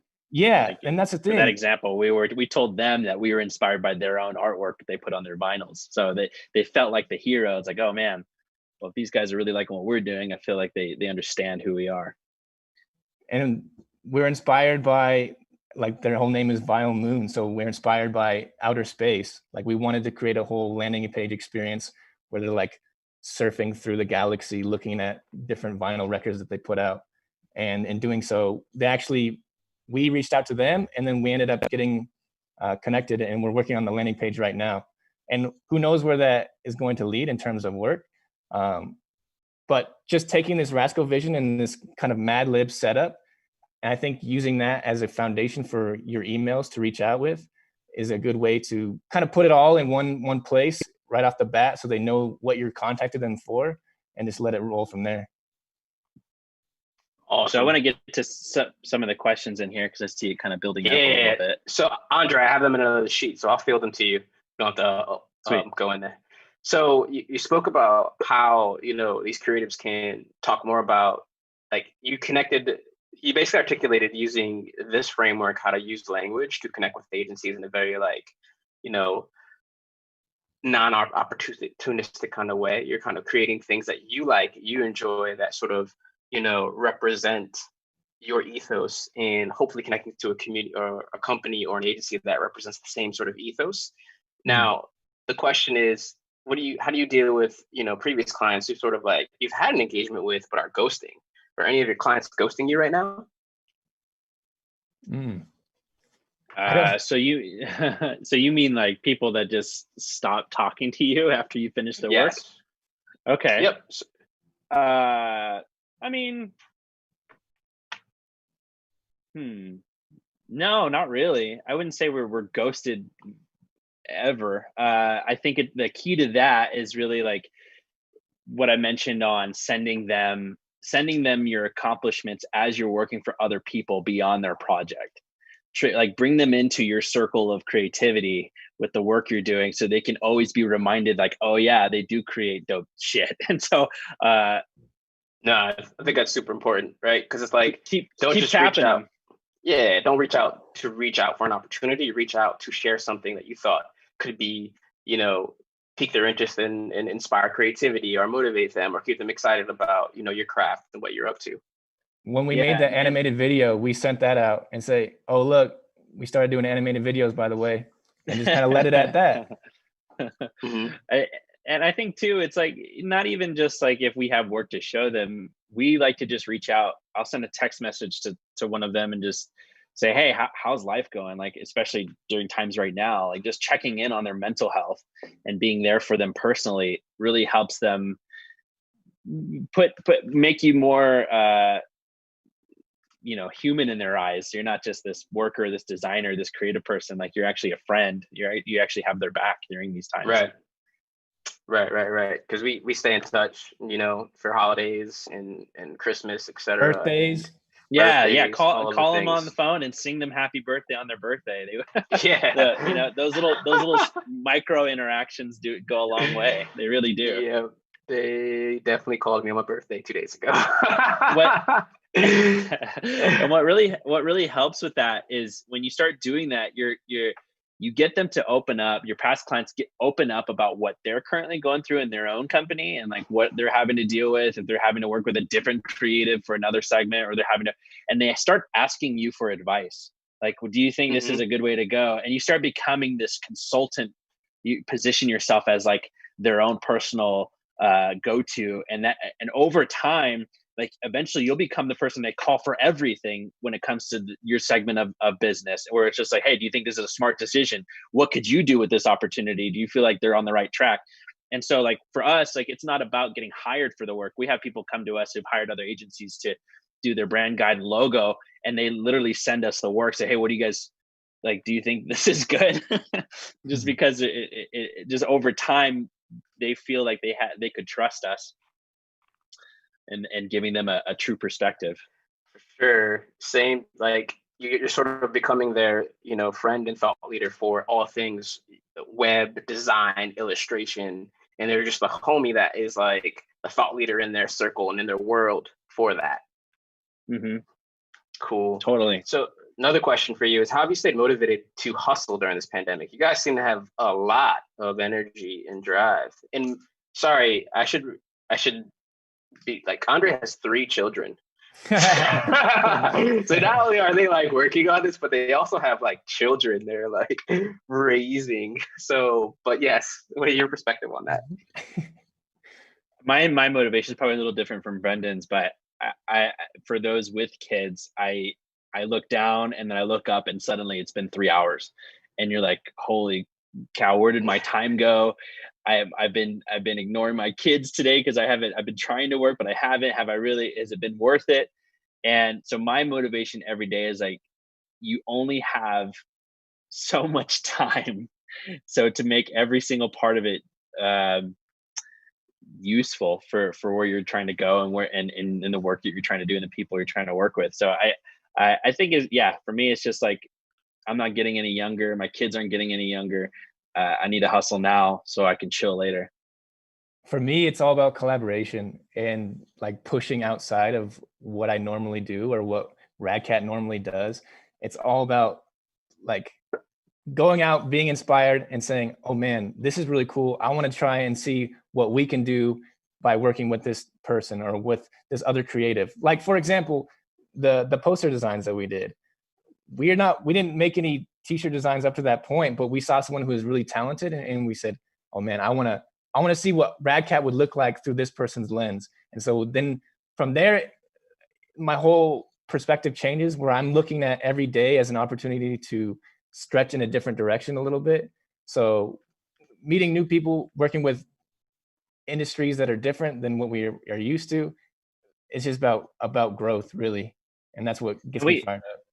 We always try to do a little mind jiu-jitsu on ourselves as well. Like we never consider losses a loss. Like there's always a win. There's always a win. I don't care how much you try to spin something, like, oh, you lost a $150,000 deal, or you lost a contract, or you lost to this other designer, or this, or you got put on your ass from a client. There's always a win because it's a learning opportunity to not do that in the future. You're actually lucky that shit happened to you, because now you know what that's like. That's like, a lot of financial books, a lot of self-motivation books. It's like, learn what you don't want to be and what you don't want to become or don't want to run into before you know what you want to run into. So that's how we like to think of it. So staying motivated and not being down, it's like, and having people to push you when you are being a slug, when you are sitting in your own like overthinking process, having somebody that you know that you can reach out to and be like, hey man, like I'm not really feeling it today.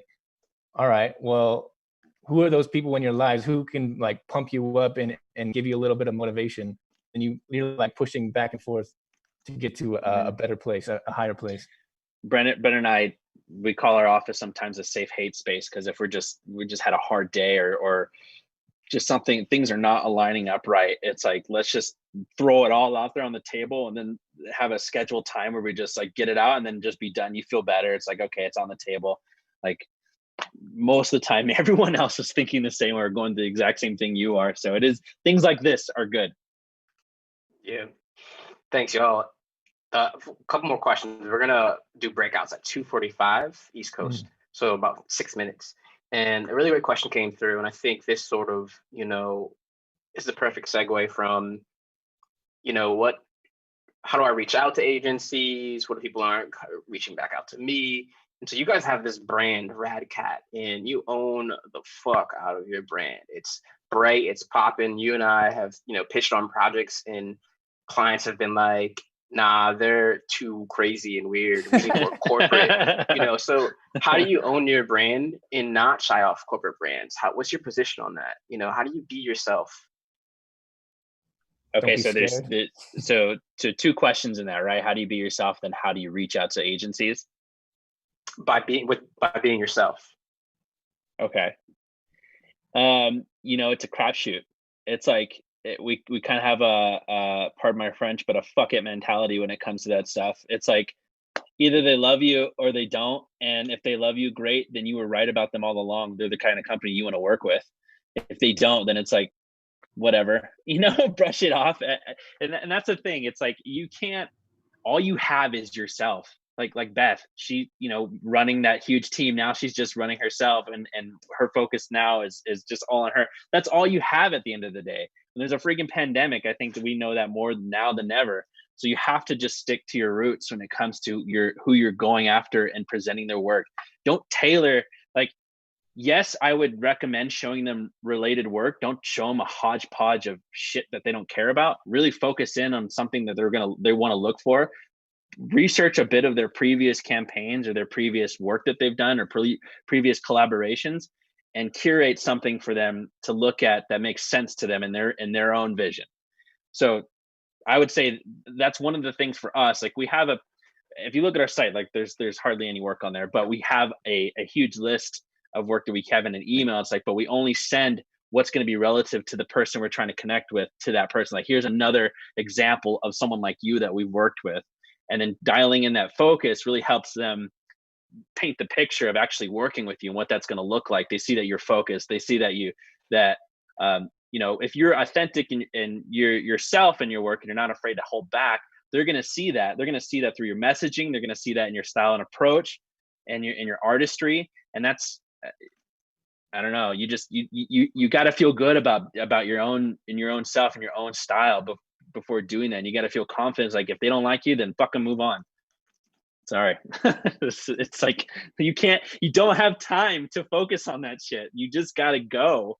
You just got to go. Let off the gas. Just keep pushing. Like, whatever.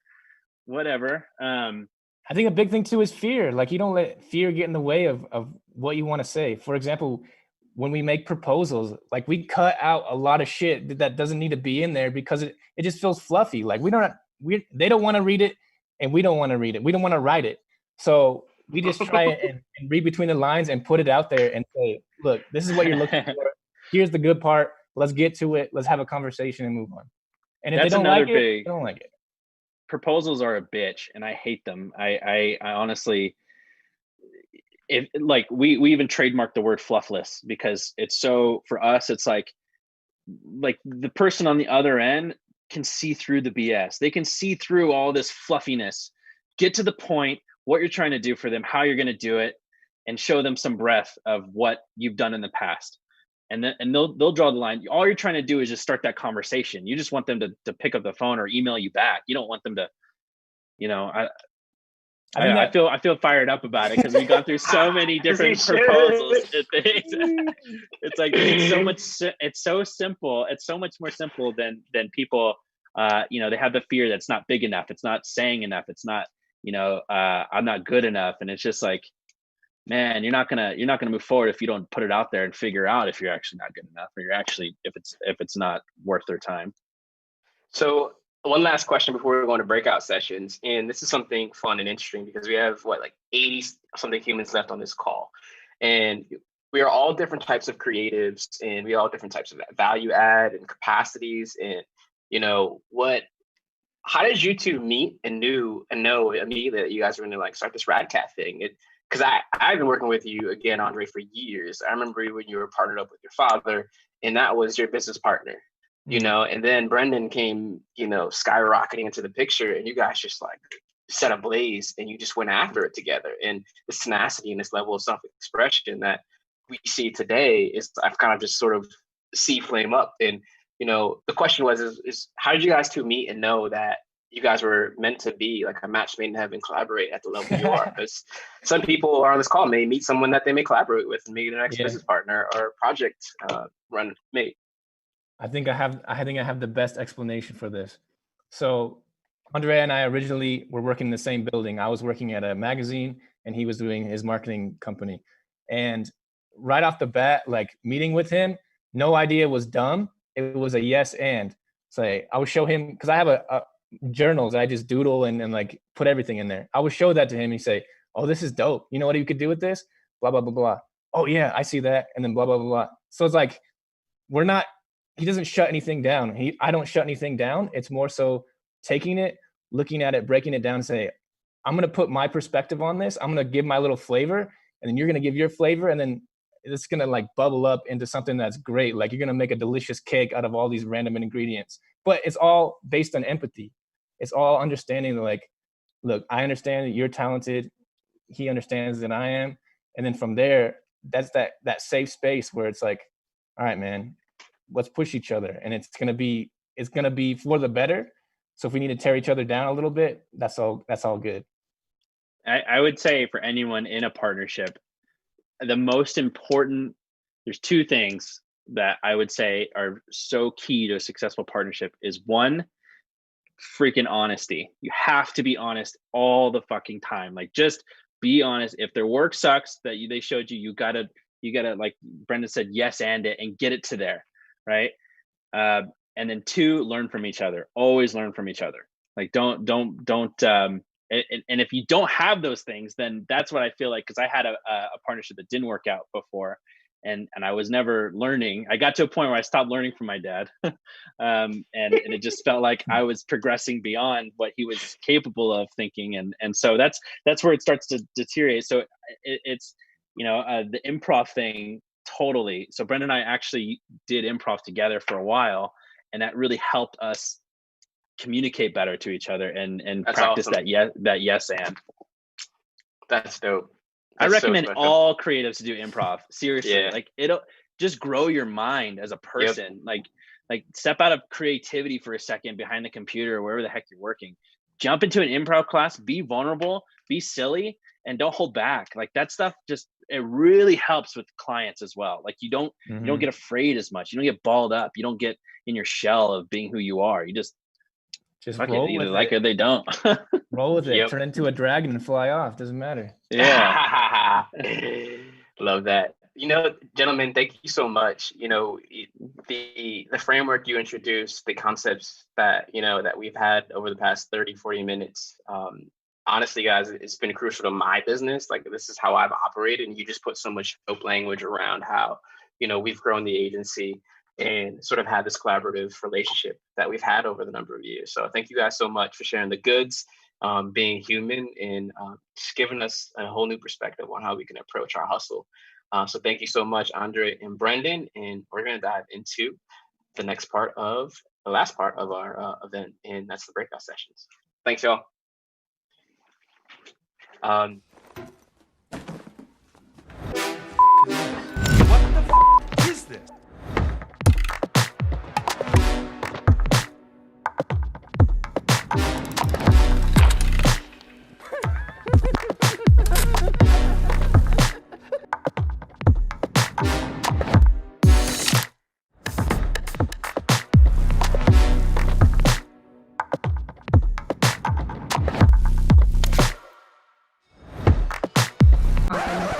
To settle my own nerves, you all are going to be eggs in my brain. So thank you for being with me. And before I get started, I just wanted to say Ramadan Mubarak to all of our Muslim dance community, friends and family. Ramadan starts tonight. My family is Muslim and my middle name is actually Ramadan. So fun fact about me. But this is such an incredible time in the Islamic religion for compassion and connection and purpose seeking, which I think is really poignant given the conversations that we'll be having today and kind of the path that we're all on as a collective. So I have you for 15 minutes, and I want to spend the time taking you through my personal journey in joining the freelance community and starting We Are Rosie. And I think the best place to start is actually a little bit about my background. So my family background is going to be a critical piece of this story. I mentioned my family is Muslim. My father is Palestinian and was raised in refugee camps in Palestine and Jordan before making it to the US. That are all college educated, unlike my parents, and 10 grandkids. So, you know, my background and kind of where I've come from has always made me incredibly appreciative of diverse groups of people, of unexpected solutions, of you know, people coming together in ways that you might not expect. And it is a huge component of why I started this business. So the beginning of my We Are Rose specific journey started in 2017. In October of that year, I kind of picked my head up. I had 2 babies at home. And I don't know if I was having a fit of insanity or genius, but I just quit my job. I've never done that before. I was the breadwinner for my family. There was something burning inside me and I couldn't take it anymore. And so I called the CEO of the company and said, I'm out. And I came home and I didn't know what I was going to do next, but I knew that I couldn't go on. And in retrospect, even though I couldn't quite put my finger on it at the time, what was driving me so crazy and what prompted me to kind of walk off this cliff and join the freelance revolution was that there was dissonance in my brain in the 2 sides of my life. I felt like I had this work side of my life that was not necessarily fulfilling. It was kind of how I made money. And then I had like the life fulfilling side of my life, which is where I was a mother and a wife and a partner. But also I started the Atlanta Refugee Supper Club to connect Syrian refugees with Atlanta-based families, American host families. I also am the Atlanta Birth Center's board. The Birth Center is a nonprofit that works really hard to support marginalized women during childbirth because they have significantly worse outcomes than their white counterparts. And so I was doing all this work in this other zone of my life, and it was very compartmentalized, and I was uncomfortable with that. And I said, this is not how I want to spend the next 60 years of my life, and this is not the legacy I want to leave my daughters. And when I quit my job, it was the first time in my career that I really got to spend time outside of my head, kind of. You know, I'd worked at massive organizations like Microsoft and AOL, and when you're in big organizations, it can feel very myopic. Like, this is the whole world right here in front of me, and everybody cool works at Microsoft, and this is where all the magic happens. And the freedom and inspiration I found when I quit my job and got to meet other people and creators specifically was really compelling and inspiring for me. So I kept getting introduced to entrepreneurs and freelancers and other people that were working independently while I was unemployed. And I would just have meetings with them and coffee. And I remember coming home after like days of these meetings, and my husband would say, how's it going? Like, what'd you do today? And I was like, well, I didn't really do shit today, but I had coffee with this amazing, it was always coffee because we didn't have any money to spend at that time.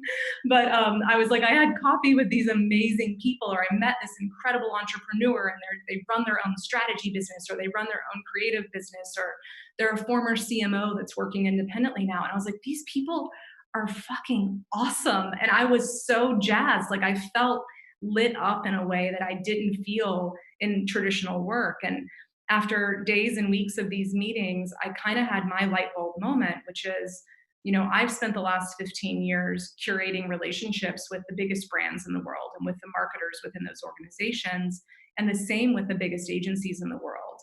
And as I heard a recurring theme from the freelancers that I had the privilege of getting to know during that time, it was really difficult for them to find work. Two-person shop to be filling that sales pipeline. And the light bulb moment that I had is that we could gather all of this incredible talent up, create community for them, create a space where they can really feel like they belong and they have all the good parts of full-time employment. So weekly pay, full benefits, access to work that they're uniquely suited to do, but also the benefits of working independently that we all love. And I thought, God, we've just been overcomplicating how work happens for so long. And if I can pull this off, and if we can pull this off, we can change the way work happens in marketing forever. So I had really lofty goals when I started the business. That's just part of my personality. But that light bulb moment was like, man, there's so much talent working in this way. we will be so much better together. So over the past 2 years, since I got We Are Rosie off the ground, so we officially kind of kicked off in February, March of 2018. I actually had to go back to like the beginning of my Gmail the other day to figure out when that was, to go back to like email number 1. And it was an email to my husband, like, thanks for helping me set up my We Are Rosie Gmail. I don't have any friends. I don't know who I'm going to talk to on here. And it's incredible to see where we've come in the last 2 years.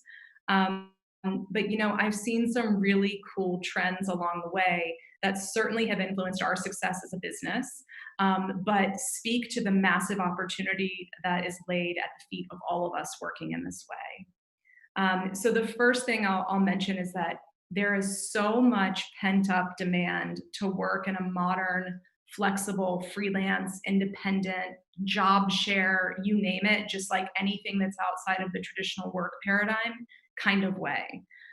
So, you know, we're this bootstrapped business. So my husband and I put $20,000 into this business to get it off the ground.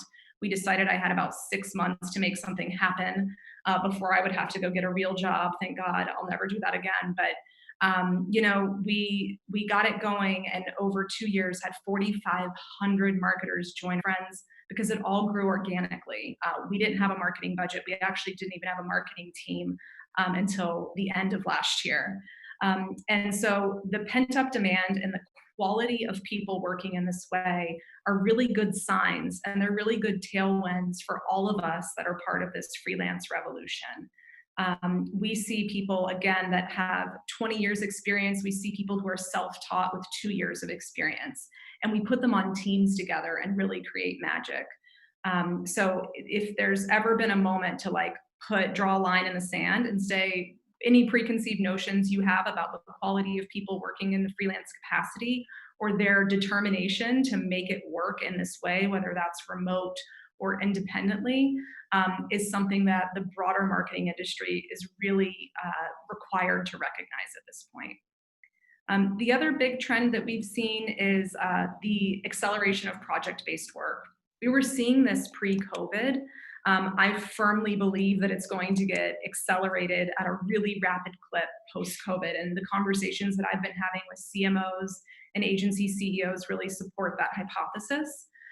But project-based work is really great news for us because the ability for freelancers to come together in these unique, inclusive, prescriptive teams that are really uniquely suited for a specific task is something that traditional organizations cannot compete with.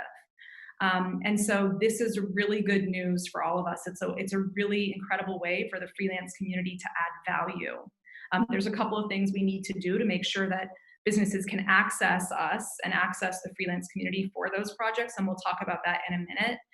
But just the trend is really good news for us. The other big trend that we're seeing kind of at a macro level is that in-housing is here to stay.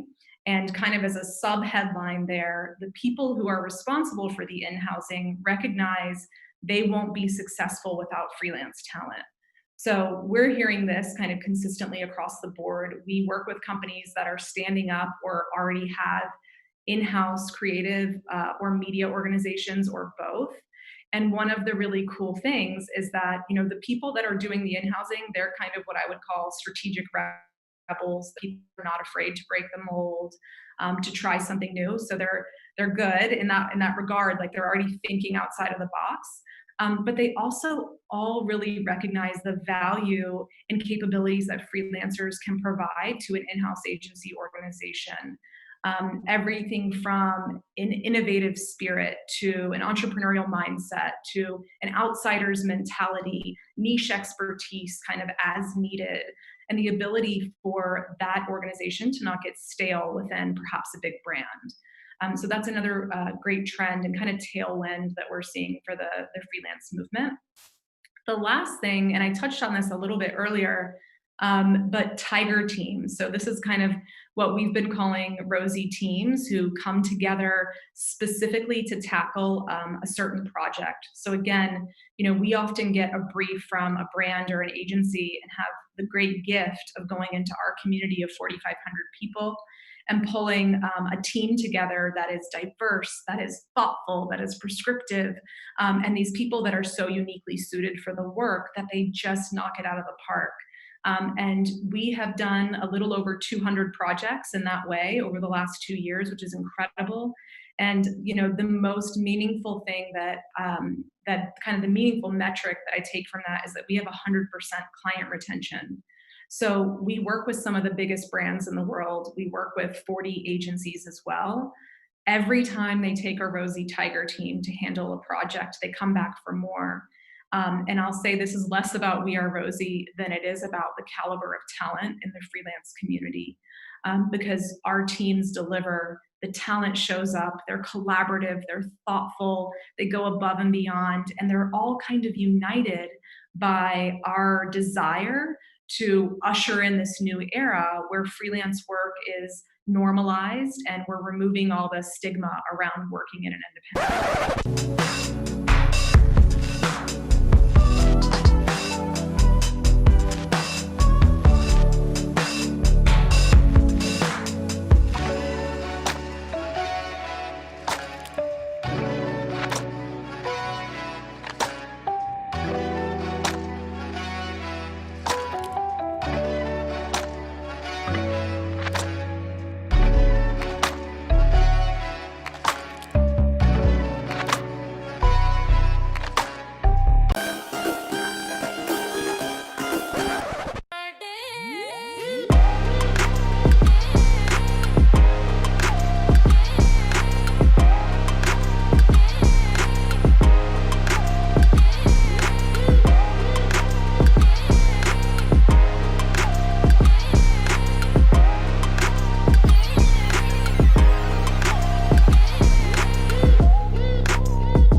Willing to have those conversations and double down exactly with some good recommendations of where to. What the f is this?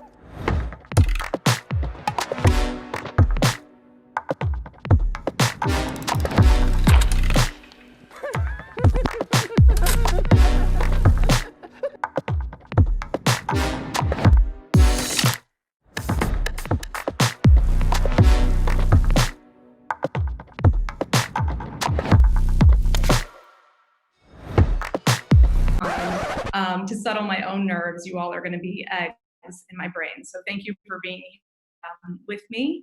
And before I get started, I just wanted to say Ramadan Mubarak to all of our Muslim freelance community, friends and family. Ramadan starts tonight. My family is Muslim and my middle name is actually Ramadan, so fun fact about me.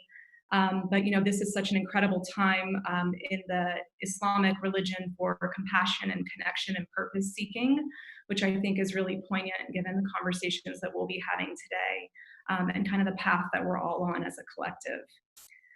So I have you for 15 minutes and I want to spend the time taking you through my personal journey in joining the freelance community and starting We Are Rosie. And I think the best place to start is actually a little bit about my background. So my family background is going to be a critical piece of this story. I mentioned my family is Muslim. My father is Palestinian and was raised in refugee camps in Palestine and Jordan before making it to the US that are all college educated, unlike my parents, and 10 grandkids. So, you know, my background and kind of where I've come from has always made me incredibly appreciative of diverse groups of people, of unexpected solutions, of you know, people coming together in ways that you might not expect. And it is a huge component of why I started this business. So the beginning of my We Are Rosie specific journey started in 2017. In October of that year, I kind of picked my head up. I had 2 babies at home.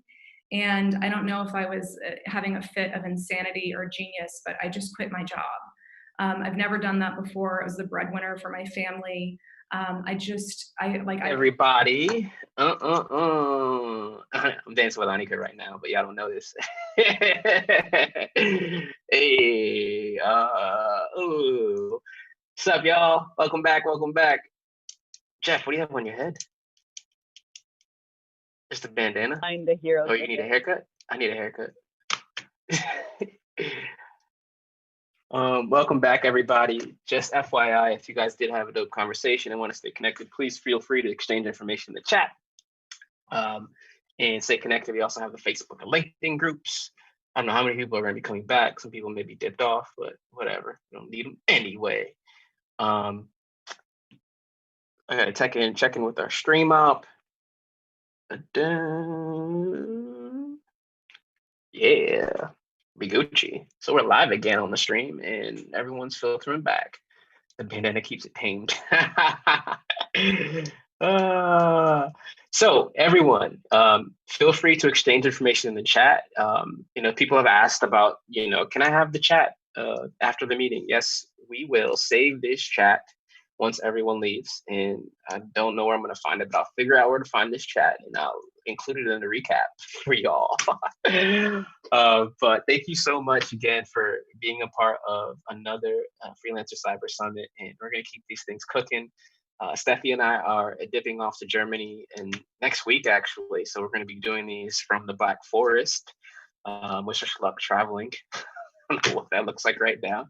But, you know, we're still going to be cooking up these things while we're overseas. And we can't wait to keep building with you all, keep spreading the word about the Cyber Summit community. And just FYI, again, the pitch hour is going to be late June. And to just give you a sense of what it is, essentially it will be an opportunity for 3 creatives, 3 photographers, 3 copywriters, 3 motion graphic designers, 3 illustrators to get briefs from a very large brand to design and create content based on that brief and share it live in front of a virtual audience like we're doing now. So that's sort of the concept. That it will be a ticketed event. So anybody that buys a ticket will create a donation, which will be put into this cash prize. So the time you actually spent creating this treatment for this brand will actually be paid back in some regard based on the number of, you know, people we had come to the event. And as you saw, our first brand that we're collaborating with is Anheuser-Busch. No big deal. So we're super excited to bring you guys another platform to be you, do you, and kick ass. And so keep up with kicking ass and let us know if you have any questions. We again have the LinkedIn group, the Facebook group. Please use it. The same energy you have in the chat room, bring it to the Facebook and LinkedIn group, please. And let us know what you'd like to see. You know, we're planning the June event right now. We're thinking about strategic planning. You know, Josh and I were talking about how it's tough to go from doing the work you're doing as a freelancer and then shifting gears back to, you know, getting new business. Sometimes it's hard to have that balance. And so, you know, as an agency owner, I've learned very specific business systems that allow me to operate with a mindset of like, you need a new business strategy and a management strategy. And so one of our goals is to introduce those types of systems. So we're currently designing another summit for you guys next month to sort of have that sort of planning structure to like 30, 60, and 90-day planning for you all and a year down the line. And we're super excited to get you those details. And again, pitch hours next month too. So that being said, thank you all for an amazing, amazing summit and experience. And we will follow up via email with you all. And again, we will share the chat with all the details, I promise. And we will leave this on. I can play music if you want to.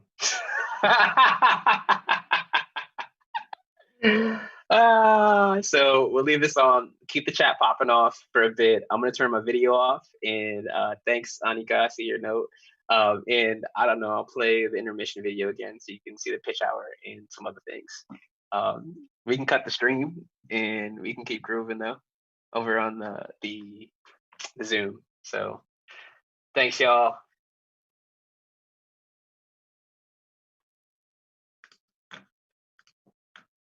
Oh shit, I should record a video of this, of your faces.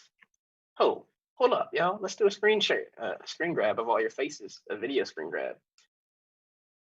I took a ton of screenshots already. I'm trying to get the video.